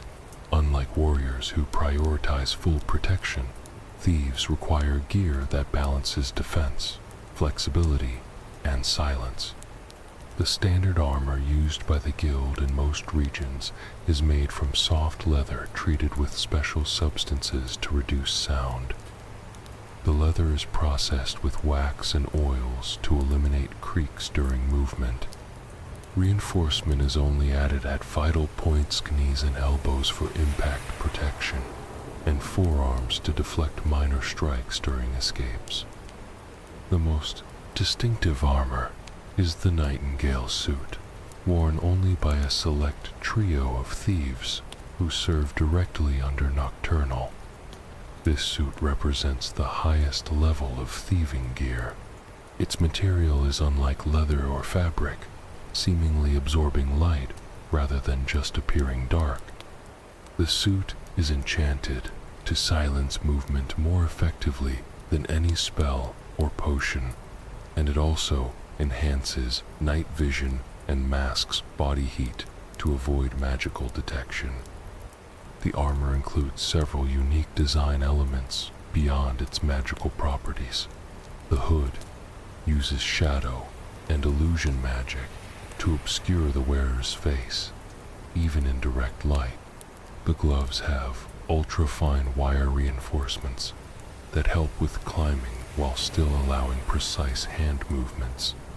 The boots are built with layered soles that spread out pressure, making footsteps quieter on unstable surfaces. In addition to physical equipment, the guild relies heavily on alchemical solutions to overcome challenges. Invisibility potions are especially valuable, though they require skill to use effectively. The standard blend, made from vampire dust and nirnroot, renders the user invisible but leaves their gear and stolen items visible, sometimes resulting in the bizarre sight of objects floating through the air if not used carefully. Skilled thieves time their use of invisibility to coincide with movement through shadows or blind spots, minimizing the chance of detection. A specialized version of the invisibility potion was created by the Boss Landing Guild in the Second Era. By adding powdered Dwemer metal, the potion offered full invisibility, including worn gear and carried items for about 30 seconds, enough to cross exposed areas undetected. However, the high cost of ingredients meant these potions were reserved for critical missions. Water-walking elixirs are crucial for thieves working near coastlines or rivers. A mixture of slaughterfish scales and salt enables users to walk on water briefly, allowing unexpected approaches to targets. Since most properties don't secure water routes as heavily as land access points, these potions provide a strategic advantage. The guild in Vivec City use them effectively, taking advantage of the canal system to reach well-guarded areas. Feather potions help solve the problem of carrying heavy stolen goods. By temporarily reducing an item's weight, these potions let thieves move larger loads without losing agility. A traditional recipe using hawk feathers and snowberries produces an effect lasting just long enough to flee the scene and reach a safe location. Wealthier branches of the guild employ full-time alchemists who produce potions in large quantities, treating them as essential supplies rather than rare tools. In addition to alchemy, the guild also uses magic to support its physical techniques. Illusion magic is especially important, with spells from this school forming the foundation of many complex tasks. The muffle spell, for example, completely silences movement, functioning like advanced footwear. Skilled mages often enchant boots with this effect, creating permanently silent shoes that work regardless of the user's magical skill. Chameleon effects offer a more discreet alternative to full invisibility. Instead of making someone entirely unseen, these spells blend the user into their surroundings, making them much harder to notice without setting off the same magical alerts as invisibility. This method is preferred in heavily guarded areas where magical surveillance may be present, as chameleon effects usually avoid detection systems. The calm spell is another useful tool, allowing guild members to quietly subdue potential threats or witnesses by magically calming their aggression. This provides a non-violent way to evade confrontation, unlike physical methods that leave evidence or injuries. For members without magical skills, enchanted gear grants access to these magical benefits. Rings of Night Eye allow vision in total darkness without the need for light sources, and amulets of silence create quiet zones, dampening nearby sounds especially useful when breaking glass or picking difficult locks. Advanced operations often involve combining these magical and physical tools. A high-security mission might begin with potion use, such as invisibility or feather potions, followed by the use of lockpicks for barriers and muffle-imbued boots for stealth. Weapons like blackjacks are kept ready for sudden encounters, while climbing tools provide backup escape routes. This careful coordination separates guild missions from random thefts. Unlike bandits who act recklessly, guild members treat each job as a challenge requiring the right tools and planning. This careful approach extends to maintaining their gear. Lockpicks are regularly tuned, potion ingredients are gathered when available, and magical items are recharged before they lose effectiveness. The guild's focus on proper equipment is evident in their training programs across regions. New members are typically given basic kits when promoted from apprentice status, often during ceremonies that underline the duty that comes with the tools. These kits usually including lockpicks, a small grappling hook, basic alchemy materials, and quiet shoe serve as both useful items and symbols of initiation into the guild's traditions and practices. The role of guildmaster is much more than a managerial position. It represents a combination of criminal skill, strategic thinking, and peer respect. Over time, different regions have used various methods to choose their leaders, reflecting the guild's ability to adapt to changing circumstances. In Cyrodiil, the position of guildmaster was traditionally filled through a semi-democratic process. Senior members, who controlled specific territories, would come together to choose a leader from among themselves. This method ensured the guildmaster had deep knowledge of guild activities and demonstrated leadership skills. Records from the Imperial Watch indicate that the Cyrodiilic Guild changed leadership roughly every 10 years, though it's unclear if this was due to set term limits or a natural succession process. An exception to this pattern was the Grey Fox, a legendary figure whose leadership spanned decades. This extended tenure was made possible by the magical properties of the Cowl of Nocturnal, which allowed different wearers to appear as the same unaging figure. Over time, this created the illusion of a single, eternal leader, rather than a succession of individuals. The guild's founder and first leader, Deal, Immerderloth, established many of the traditions that defined the role. He led by example, participating in heists alongside other members rather than managing from a distance. This hands-on approach became a hallmark of successful leadership, while those who strayed from it often faced internal opposition. In Skyrim, guild masters were chosen based more on merit, particularly through exceptional skill and significant contributions to the guild's success. Gallus Dinius, who led during the guild's golden era in the early Fourth Era, rose to power after a series of daring heists, including stealing a major tax shipment from the East Empire Company. His leadership focused on careful planning and building strong connections with powerful individuals, securing the guild's influence for years. After Gallus's murder, Mercer Frey became guildmaster by manipulating circumstances and framing others. Despite his involvement in the crime, he positioned himself as the rightful successor using false evidence and his status within the organization. His time as leader was marked by corruption and mismanagement, including embezzling funds and neglecting important alliances, showing how the guildmaster's independence could become a liability without proper accountability.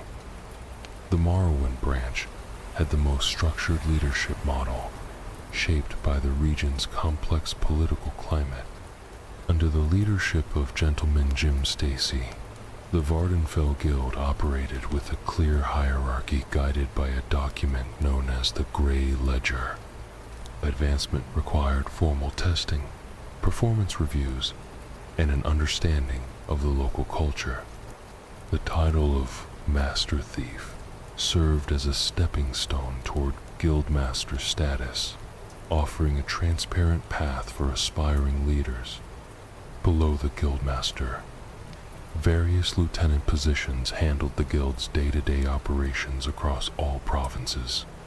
In Deal, Deans managed their territories with significant independence, overseeing recruitment, job assignments, and relationships with fences.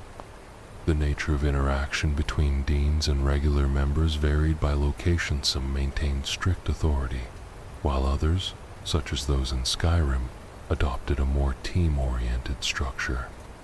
In Skyrim, second-tier leadership focused on specialized roles rather than geographic control. One member managed client relations and job assignments.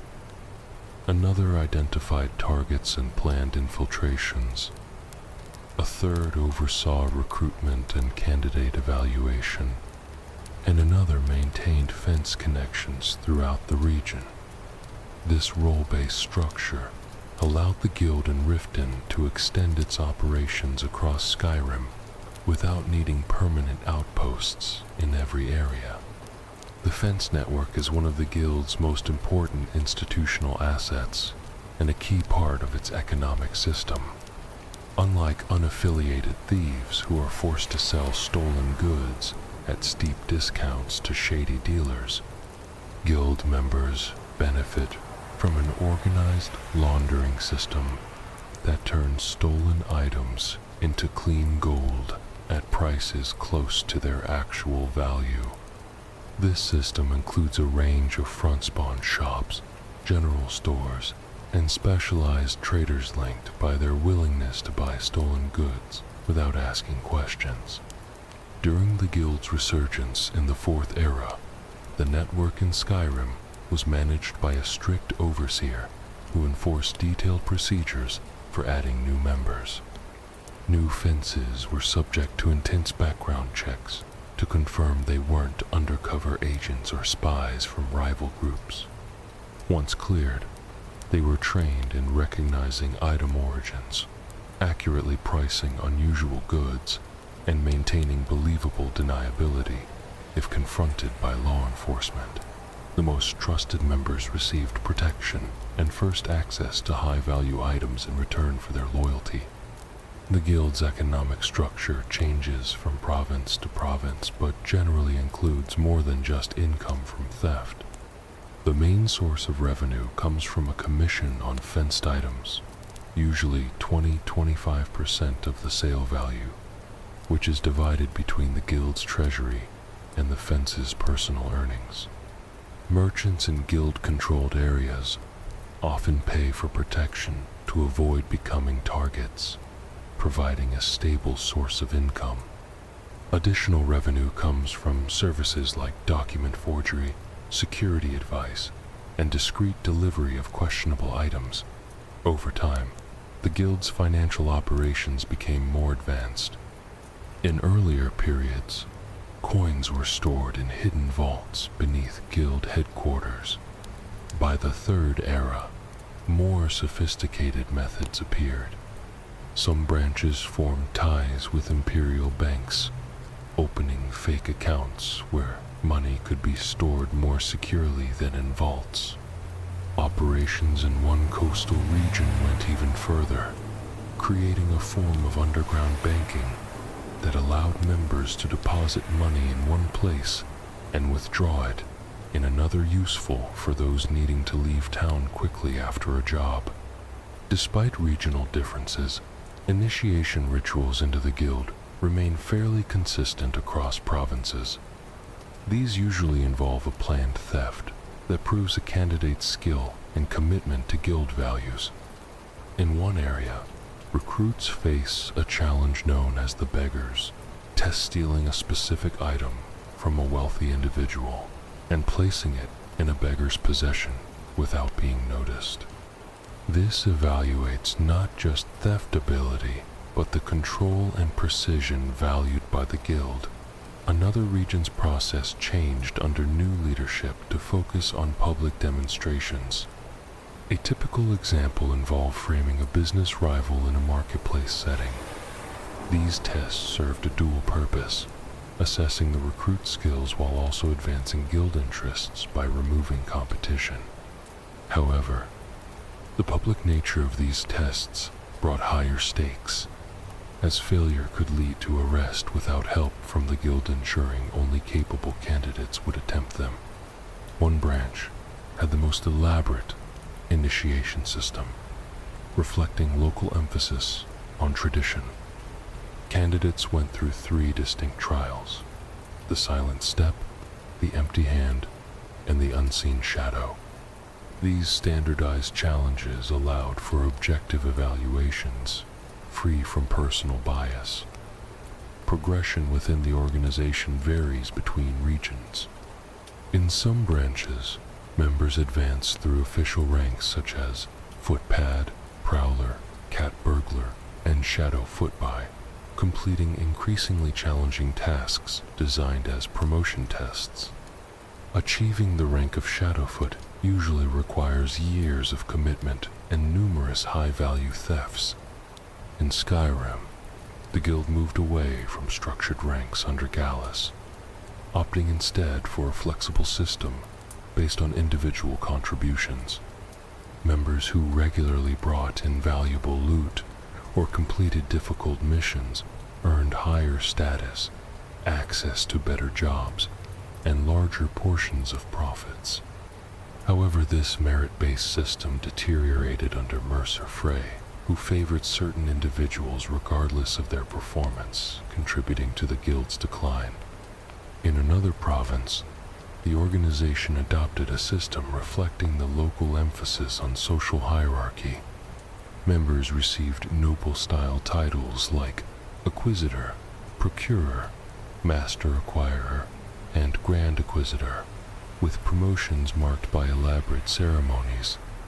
These ranks granted specific privileges, such as access to restricted areas, authority to approve high-value jobs, and greater shares of earnings.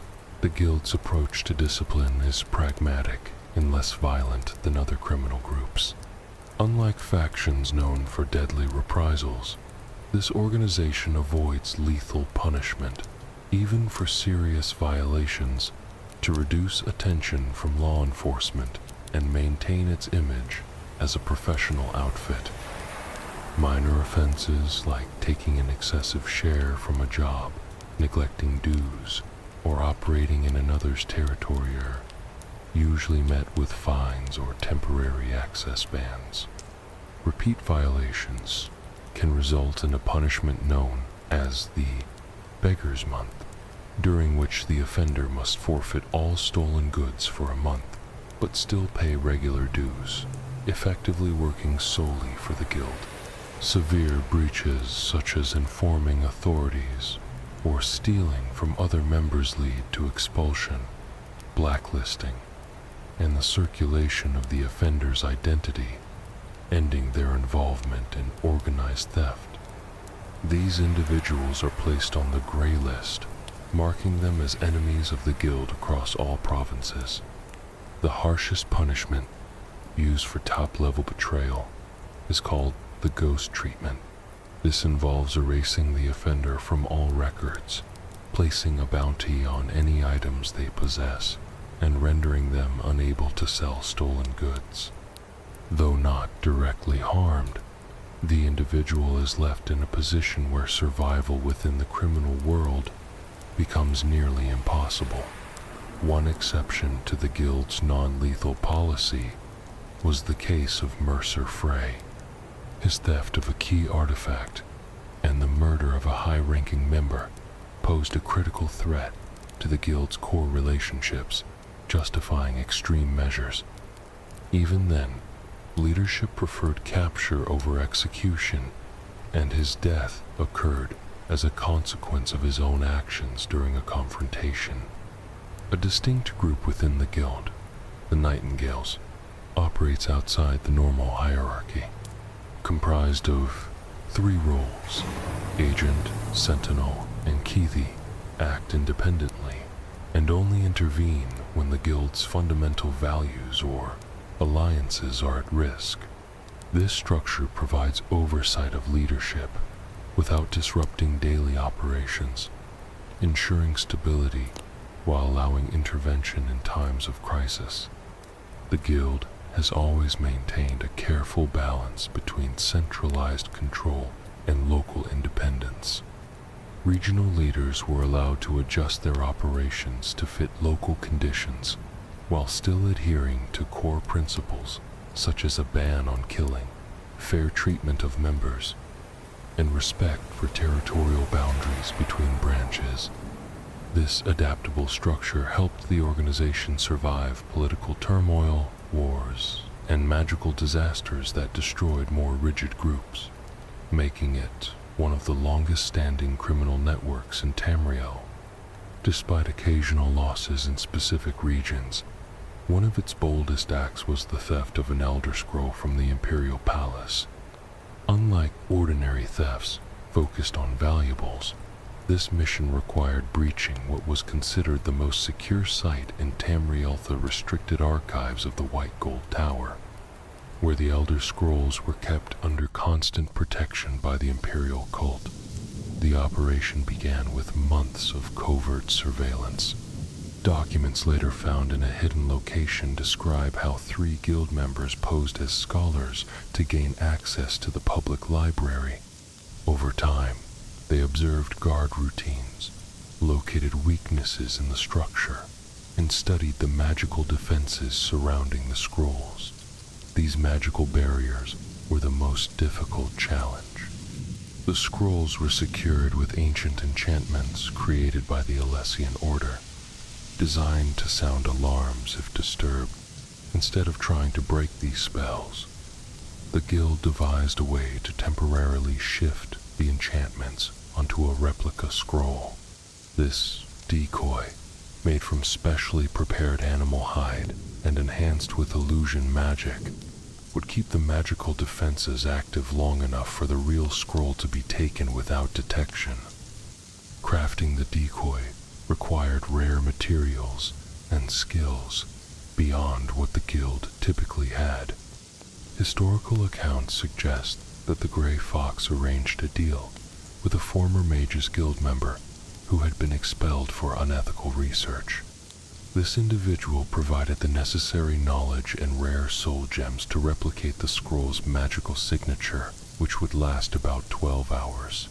The heist took place on the 16th of Evening Star, 3E433, during the Oblivion Crisis. With Imperial forces occupied by Daedric invasions, security at the White Gold Tower was reduced. The Thieves' 5 specialists, including a former palace guard, a magic expert, and 3 infiltration professionals, centered through the Imperial city's sewers, navigating ancient tunnels that led to a long-abandoned maintenance shaft. Over 3 nights, Guild engineers expanded the shaft carefully to avoid drawing attention. The final stage involved climbing a 40-foot vertical shaft using custom tools designed for the tower's smooth marble walls. Inside the archive chamber, both magical and physical defenses were in place. 2 battle mages stood watch, and enchanted crystals in each corner detected magic use. The team used a specially made potion to hide their life signs, timing their entry with the guard's shift change. This potion, known as Shade Essence, was made from extremely rare ingredients and was created solely for this mission. The switch of the scrolls took exactly 73 seconds, with every movement rehearsed using a full-scale replica of the archive. The magic expert performed the transfer, while 2 lookouts watched for danger, and the rest of the team prepared the exit.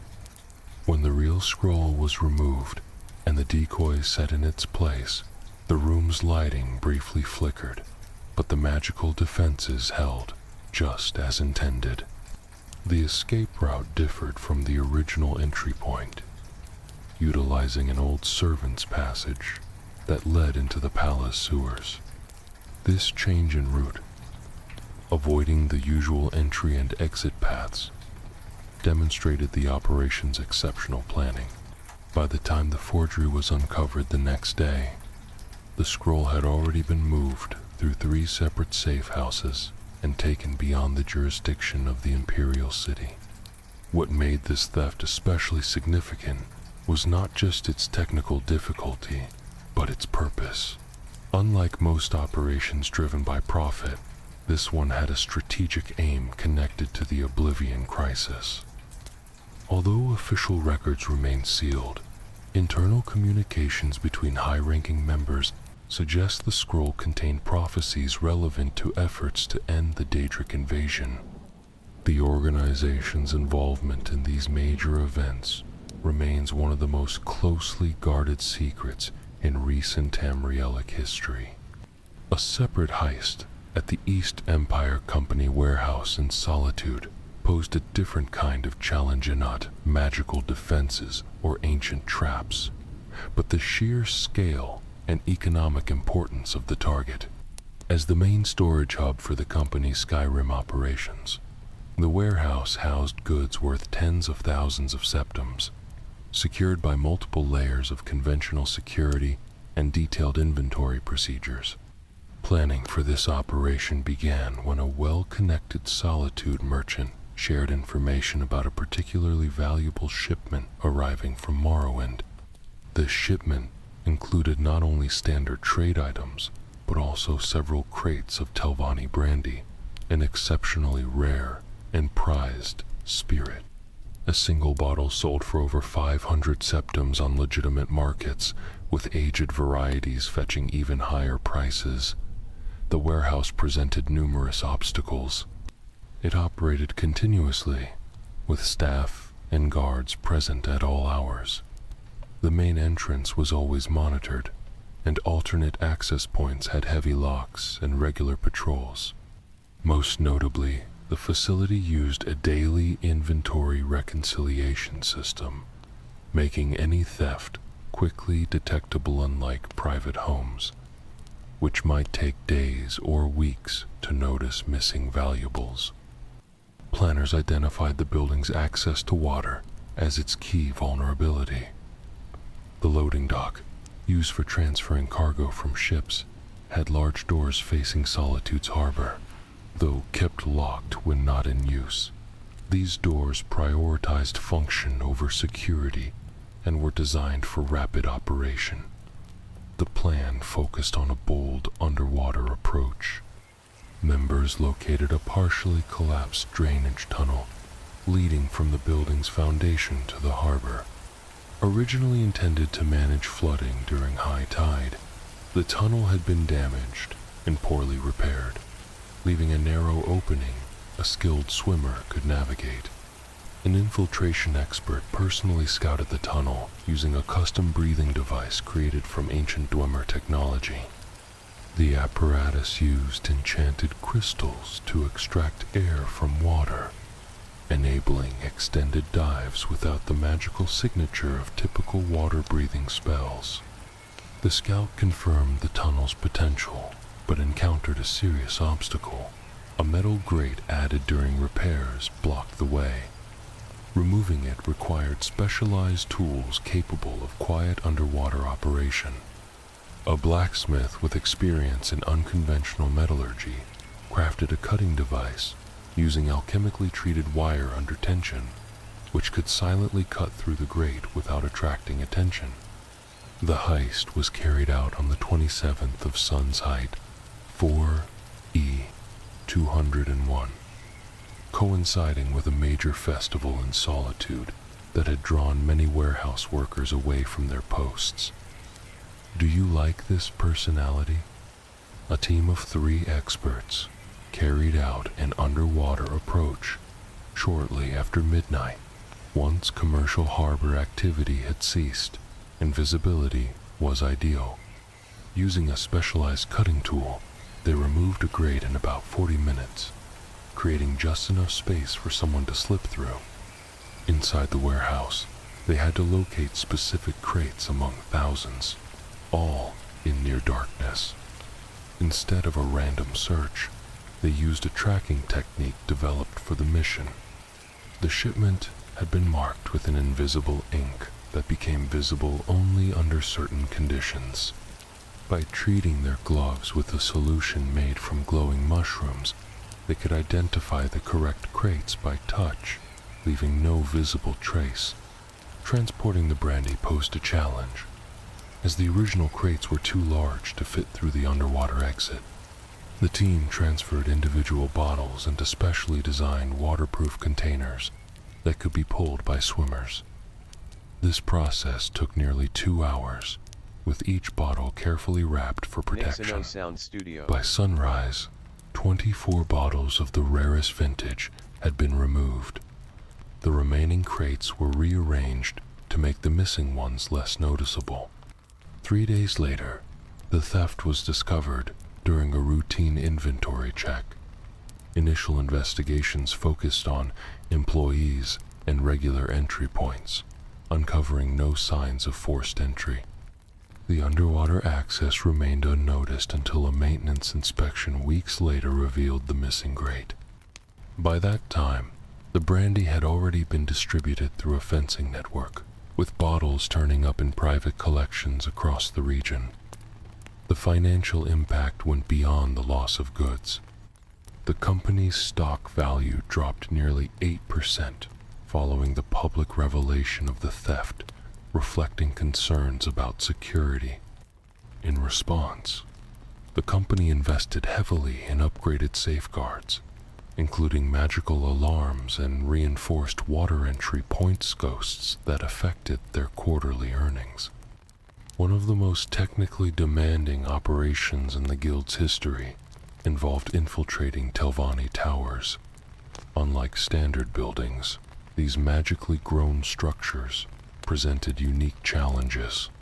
The most notable of these was the infiltration of Master Neloth's tower in Tel Mithrin in the year 4E20. The goal was not valuables, but specific research on Heartstone experiments requested by a rival wizard. What made this mission exceptional was the situation. Neloth, unlike other reclusive wizards, lived in the tower and maintained active magical defenses that adapted to threats. The tower itself was the main obstacle. Grown organically, it lacked normal joints, seams, or weak points.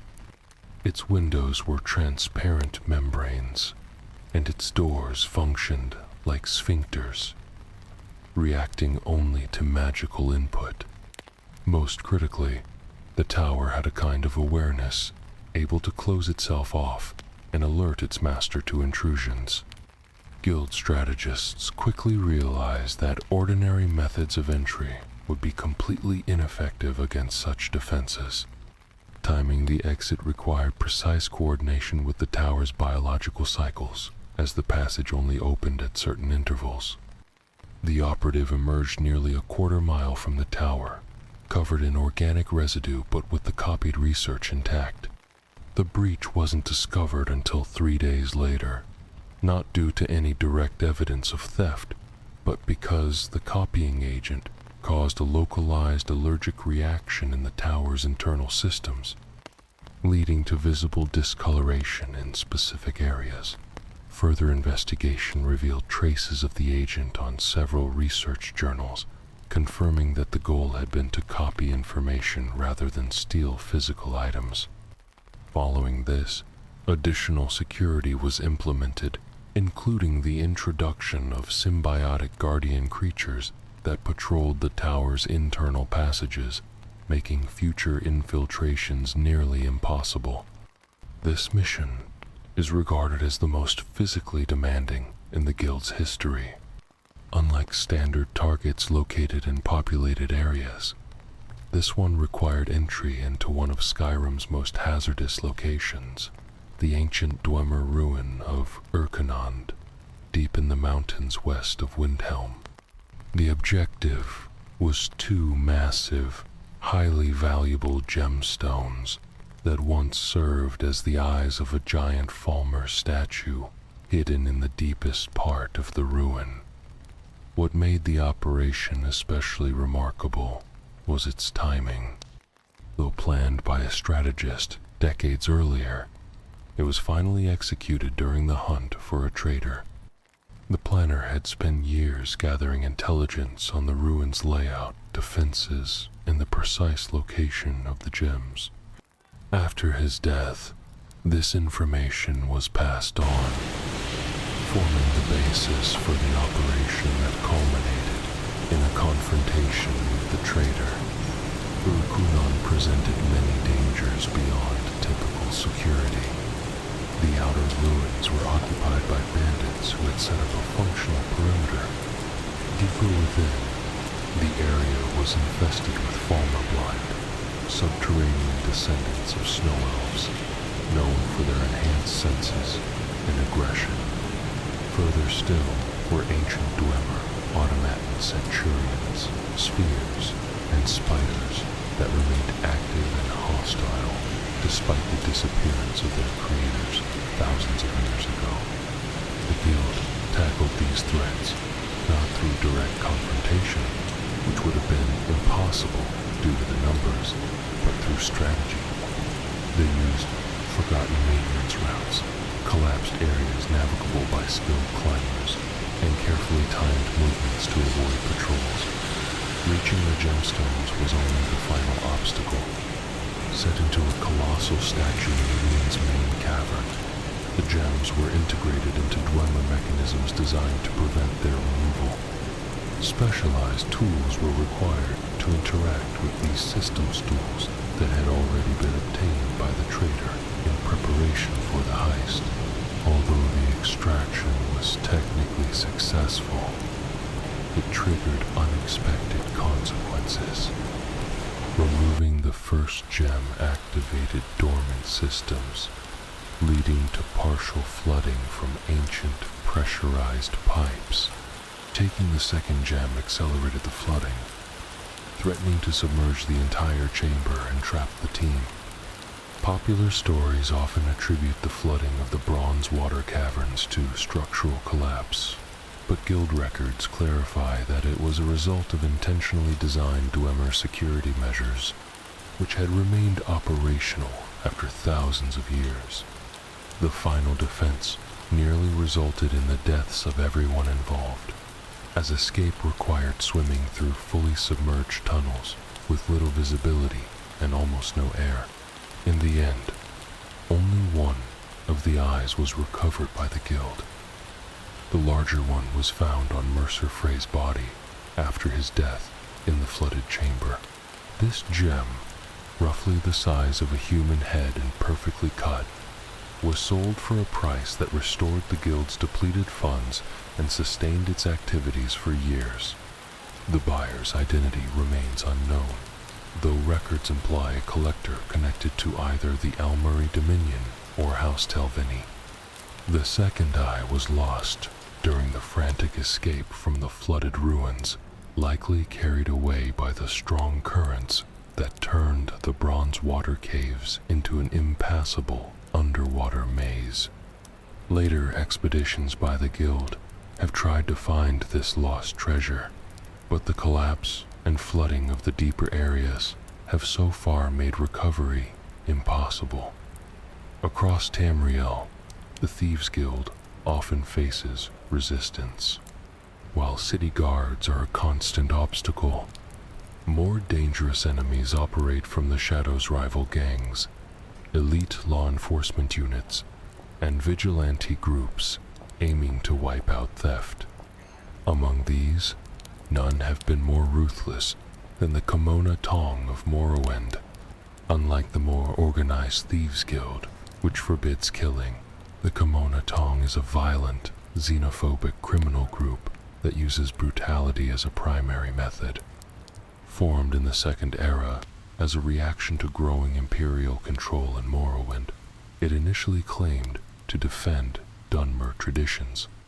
This nationalist image, however, hid its true identity as an extortion ring targeting non-Dunmer businesses. Tensions between the Tong and the Thieves' Guild exploded in open conflict during the late Third Era, when the guild set up a permanent base in Vardenfell. Orvis Dren, the Tong's leader and brother to the local duke, saw this as a direct threat to both profit and cultural identity. His organization had dominated protection rackets, smuggling, and the slave trade in the region. The arrival of competitors, especially those employing Khajiit and Argonian thieves races, the Tong viewed as fit only for enslavement, provoked immediate violence. In 3E 427, the Tong launched a brutal attack, wiping out an entire guild branch in Narcissus. This wasn't a targeted strike, it was a massacre that included non-combatants and relatives with no direct ties to the guild. This level of violence set the tone for the conflict. The Tong treated anyone connected to the guild as a legitimate target. In response, Gentleman Jim Stacy, understanding the gravity of the threat, introduced security measures for the guild's Wardenfell operations. Safe houses were redesigned with secret exits and hidden rooms. Members traveled in groups. Communication relied on coded messages and dead drops to avoid ambushes.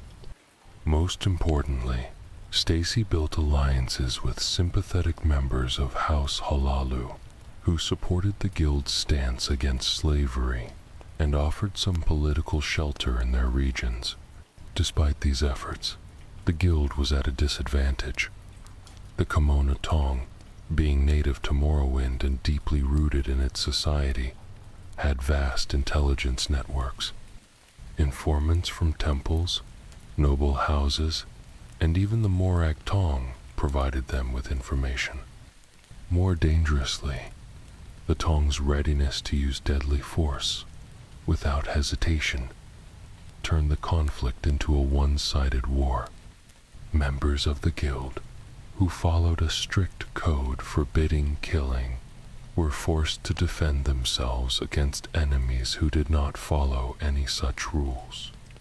The most destructive attack by the Tong on the guild occurred at the South Wall Corner Club in Ballymurra in 3E428. With help from contacts in House Lu, the Tong managed to distract the local guards with a staged incident in the business district. While the authorities were occupied, Tong enforcers trapped everyone inside the corner club and set it on fire. 7 guild members and 3 unrelated civilians died in the blaze. The incident was officially recorded as an accidental fire, with evidence of arson concealed by House Lu under pressure from Orvestren. This increasing violence forced the guild to shift its methods in ways that challenged its traditional values. Although they continued to forbid direct killing, the guild leader permitted what was described as indirect neutralization of important Tong operatives. Guild members started turning over evidence of Tong activities to the Empire, influencing rival great houses to act against the Tong, and setting up situations where the Tong would end up clashing with buoyant armigers or temple forces. These tactics helped reduce Tong pressure without violating the guild's no-kill policy.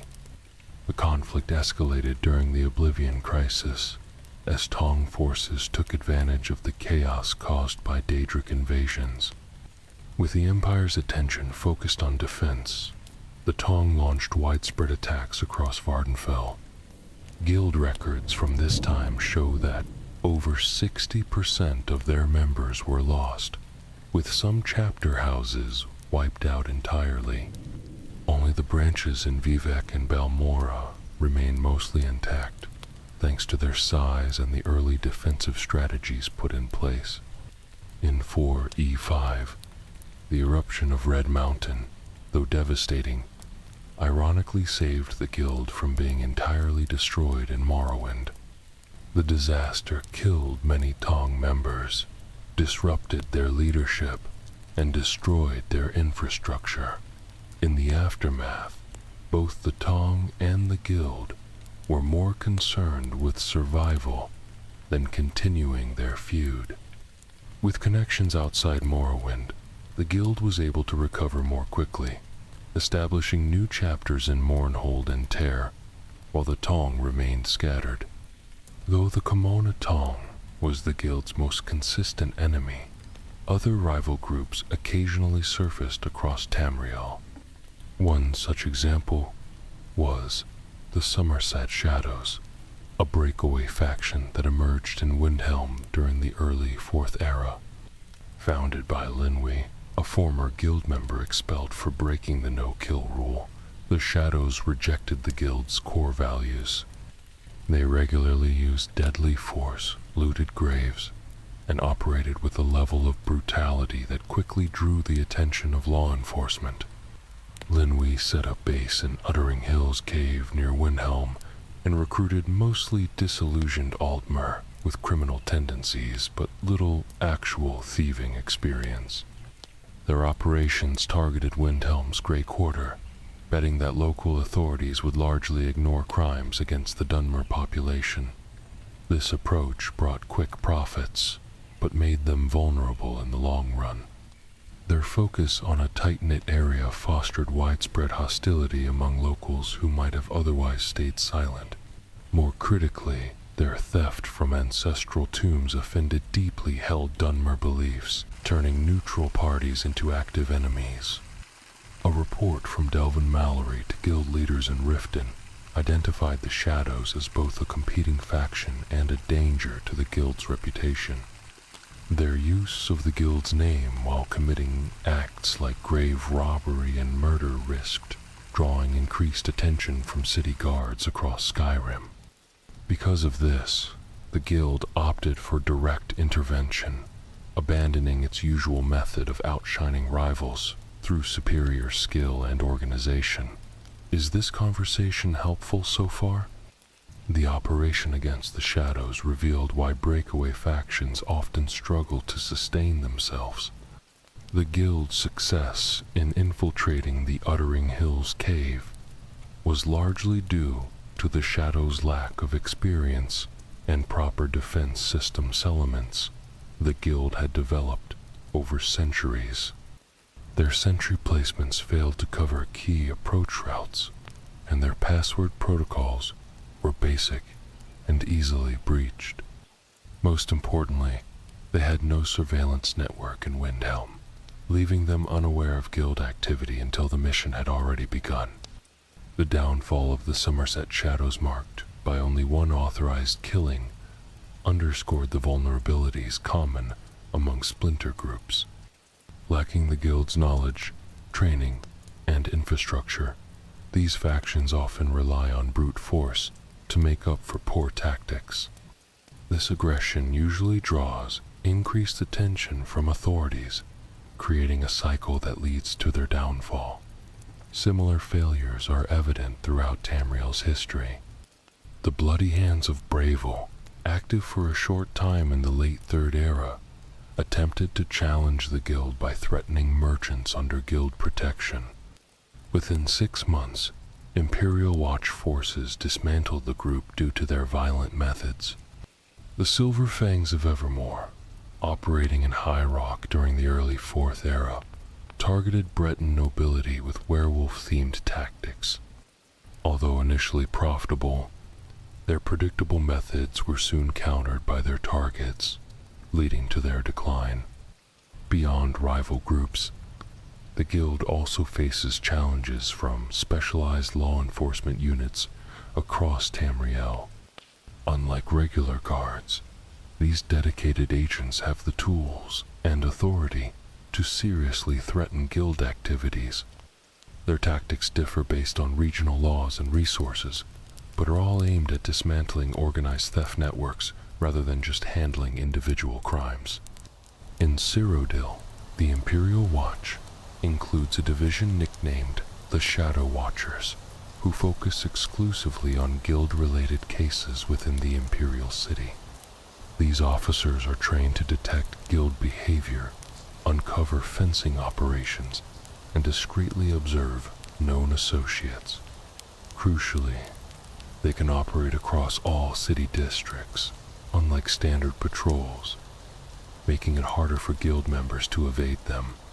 Captain Hieronymus Lex's pursuit of the Grey Fox during the late Third Era demonstrates both the strengths and limits of such enforcement. Lex accurately tracked the guild's movements, monitored their locations, and recruited informants in the waterfront district. His efforts brought the guild closer to exposure than ever before, forcing them to divert efforts to counter-espionage. However, his campaign ultimately failed not due to tactical mistakes, but because of the guild's political influence. By manipulating contacts within the Elder Council, the Grey Fox had Lex reassigned to Anvil, ending the investigation just as it was gaining momentum. This shows the core difficulty in tackling the guild. Its power often reaches into the very systems meant to stop it. In High Rock, enforcement methods reflect the region's divided politics. Instead of specialized police units, the provinces rely on mercenary groups skilled in anti-theft operations. The most well-known of these is the Vault Guardians of Wayrest, a private force hired by nobles and merchants wary of guild interest. Their strategy centers on prevention and detection rather than arrests. Their operatives assess properties for potential security weaknesses, install advanced locks and alarm systems, and train household staff to recognize surveillance tactics used by the guild. For clients who have already suffered theft, they use a network of informants within the criminal underworld to identify who ordered the theft and, when possible, recover stolen goods for a significant fee. This private form of enforcement poses serious obstacles for guild activities in major cities of Hierarch, pushing guild chapters to use more advanced methods than are needed elsewhere. In Hammerfell, enforcement against the guild is led by Befs, a specialized division of the city guard. with expanded powers to investigate organized crime. Unlike the regular City Watch, who focus on public order, BAFEs have broader authority and can use more invasive, investigative techniques. They are permitted to use truth potions to obtain testimony, conduct property searches based on reasonable suspicion, and monitor suspected guild members without the warrant requirements imposed on standard guards. The Iron Wheel is a more advanced version of the BAFE concept, created by former BAFEs from Tanith who sought greater operational freedom. This mercenary group specializes in pursuing criminals across borders, a particular issue for guild operations that span multiple cities or regions. Their pursuit of the Boss Landing Guild during the Second Era shows both their strengths and weaknesses. Under Chief Inspector Rambic, the Iron Wheel used advanced anti-theft tactics, including infiltrating fencing networks, analyzing theft patterns to uncover guild strategies, and dismantling the guild's support structures before targeting its leadership. Their initial success came from treating the case like an intelligence mission, collecting detailed information before acting to avoid alerting their targets. The guild eventually overcame the Iron Wheel, not through direct conflict, but through indirect methods.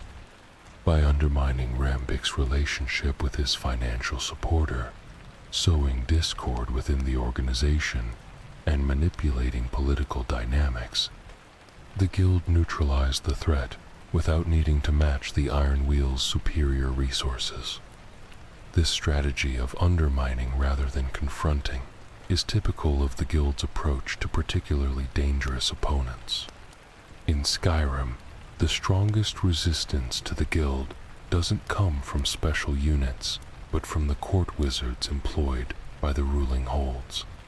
These mages, although mainly advisors, often design magical security systems for treasuries, evidence rooms, and other sensitive sites. Their use of wards, detection spells, and enchanted locks presents challenges beyond what normal security systems pose, requiring guild members to create tailored countermeasures for each wizard's methods. Calcelmo of Markarth is considered one of the most formidable of these magical threats. His security system for Dwemer artifacts in Understone Keep uses both mechanical devices and magical wards that respond to specific types of movement. The guild's records describe his lab as nearly impossible to breach using standard techniques, demanding expert knowledge of Dwemer technology and magic. Successful infiltrations have only occurred after months of careful planning and intelligence gathering tailored to his defenses. Beyond local methods, the Penitus Oculatus occasionally becomes involved when the guild threatens imperial interests. As the Emperor's elite intelligence and security service, they have access to superior training, resources, and authority. Their agents are trained extensively in counter-espionage, maintain networks of informants in major cities, and operate under imperial authority that overrides local laws. They typically ignore routine guild activity, considering it too minor, and only get involved when thefts affect imperial assets, political stability, or connect to broader threats like Thalmor influence or rebellion. When they do act, they are among the guild's most formidable foes, combining local knowledge with capabilities on par with the Blades at their height. Commander Maro's detachment in Skyrim during the Civil War illustrates this danger. Although their primary mission was to ensure Emperor Titus Mede's safety during his visit, Maro's agents also monitored guild activity in Solitude and Dragonbridge as part of their broader security duties. When standard trade routes are disrupted by war or natural disasters, smuggling networks managed by the guild often become the only way certain goods can reach the market. For example, during the Stormcloak Rebellion, these networks kept luxury goods flowing between Solitude and Windhelm. Even with an official embargo between Imperial and Stormcloak regions, these underground supply lines helped prevent total economic isolation, reducing the war's impact on civilians. Though the Guild's protection services may appear exploitative, they often act like an informal insurance system for merchants in unstable areas. Businesses that pay Guild dues not only avoid theft, but also receive support against more violent criminal threats.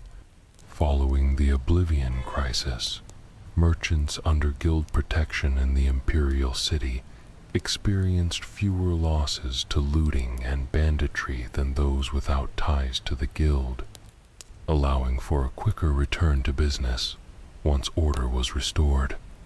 The Guild also serves as an alternative path to upward mobility in Tamriel's rigid social systems. Skilled individuals from poor backgrounds, who might otherwise face insurmountable barriers in official institutions, can gain wealth and influence through Guild involvement. The rise of individuals like Delvin Malaleri, from an orphanage to one of Skyrim's wealthiest people, demonstrates the Guild's role in providing alternative routes to success. Economically, the Guild's influence extends into legitimate markets through advanced laundering techniques. Stolen goods are processed through multiple intermediaries, eventually entering lawful commerce. For instance, a silver candlestick taken from a noble home might be melted down, reshaped into jewelry by a Guild-connected silversmith, sold to an unsuspecting merchant, and later bought by a wealthy customer, completing the transformation from stolen item to legitimate product.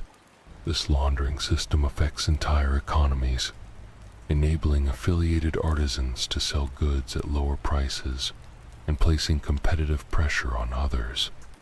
These effects ripple across supply chains and even influence unrelated markets.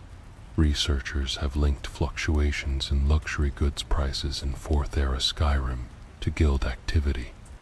As the Aldmeri Dominion rose to power, the Guild had to navigate new political challenges. The White Gold Concordat of 4E75, which ended the Great War, introduced new dynamics for Guild operations, especially with the arrival of Thalmor forces. These new authorities brought different enforcement tactics, including magic-based surveillance and torture, posing unique risks. The Guild responded differently across provinces. In areas like Cyrodiil, where Thalmor control was strong, Guild leaders adopted a cautious stance, prohibiting actions against Thalmor interests regardless of profit potential. This caution wasn't due to standard law enforcement fears, but because of the distinct danger posed by Thalmor methods. In Skyrim, where Thalmor presence was weaker and more contested, the Guild took a more flexible approach. Without directly challenging the Thalmor, they capitalized on tensions between Thalmor enforcers and local guards, exploiting gaps in jurisdiction to reduce detection risk. Documents from the Riften headquarters describe such operations. In Dominion-controlled areas like Valenwood, the Guild didn't retreat, but adapted. Operatives assumed identities such as scholars, traders, or pilgrims, allowing legitimate travel and intelligence gathering. In Valenwood specifically, the Guild built a detailed network that used the unique geography and culture of Bosmer communities to operate effectively. The migratory lifestyle of many Wood Elf groups offered ideal cover for the Guild's movements, as their temporary settlements aligned with seasonal changes. Guild operatives could move stolen items over long distances without raising suspicion, appearing to outside observers as participants in traditional Bosmer customs. The Guild's most important shift under Dominion rule involved the creation of a vast intelligence network. Understanding the growing value of information, Guild leaders across Tamriel developed what they called the Shadow Correspondence, a system for collecting and distributing intelligence on Thalmor activities, enforcement patterns, and internal politics. This intelligence became a valuable asset, not only supporting Guild efforts, but also generating income through exchanges with anti-Dominion factions, compensating for reduced profits from traditional theft. By the year 4, E200, intelligence work had advanced so much that some Guild branches primarily operated as information dealers rather than thieves. Records from abandoned safe houses show that the Skingrad branch earned nearly 60% of its revenue from selling information during this time. This shift reflected more than just a tactical response. It marked a fundamental transformation in the Guild's purpose in light of changing political conditions. As Tamriel approaches what some scholars may later name the Fifth Era, the Thieves' Guild encounters both new obstacles and emerging possibilities. Technological and magical advances are reshaping security measures, demanding ongoing innovation in thieving methods. Political instability following the Skyrim Civil War and the Empire's uncertain future has disrupted traditional systems of authority and law enforcement. Several trends indicate how the Guild might adapt. The rising complexity of magical defenses, especially those developed by the Sigic Order and the College of Winterhold, is likely to push the Guild to incorporate magical expertise into its methods. The classic thief who relies solely on physical skills may evolve into a hybrid Rolia thief mage, skilled in overcoming both mechanical and magical protections. The Guild's internal structure is also expected to grow more decentralized and compartmentalized. The successful resistance to the Iron Wheel and Boss Landing prove the value of cell-based systems that can withstand the loss of individual parts without collapsing. In the future, the Guild may abandon central hubs altogether, relying on distributed networks, coded communication, and secret drop points. Technological developments from the Dwemer-inspired Onomanchuli group in Markarth present another potential shift. Their work on tiny automatons, some as small as rats, suggests future thefts could be carried out remotely, without needing to send thieves into danger. Guild planners are already considering how to use these tools, imagining operations where machines enter high security areas while their handlers stay safely away. Economically, the Guild could become more significant if political unrest continues to interfere with traditional trade. Its smuggling routes and underground distribution channels might serve as critical links between regions that cannot trade openly. This could reposition the Guild as an unofficial economic system where formal commerce fails to function. Perhaps most notably, the Guild's ties to political institutions are becoming more structured in some areas. In certain regions like High Rock, the long-standing practice of nobles hiring Guild services for covert tasks is evolving into more formal agreements, resembling official contracts. Some political thinkers believe this trend could eventually lead to recognition not of theft, but of the Guild's intelligence gathering and security assessment roles. Spiritually, the Guild remains closely connected to Nocturnal. The return of the Skeleton Key to the Twilight Sepulchre and the reformation of the Nightingale Trinity have re-established this bond for now. However, history suggests this relationship is cyclical and must be renewed by each generation through its own trials and offerings to keep the flow of luck that supports the guild's work throughout Tamriel. Over the course of its long existence, the Thieves Guild has shown an impressive ability to endure and adapt in a world that is always changing. From its beginnings as small groups of opportunistic criminals to its current form as an advanced continent-wide organization, the Guild has steadily transformed while holding on to its fundamental values and identity. This combination of evolution and tradition is the essence of its legacy. As darkness still creeps over the cities of Tamriel and prized possessions vanish from secured places, the Thieves Guild continues to be a steady presence in an unpredictable world, not just surviving, but flourishing in the spaces between light and shadow, between order and disorder. No matter which powers come to dominate the future, the Guild is sure to adjust, grow, and carry on its age-old craft, operating quietly at the edges of history while subtly shaping its path.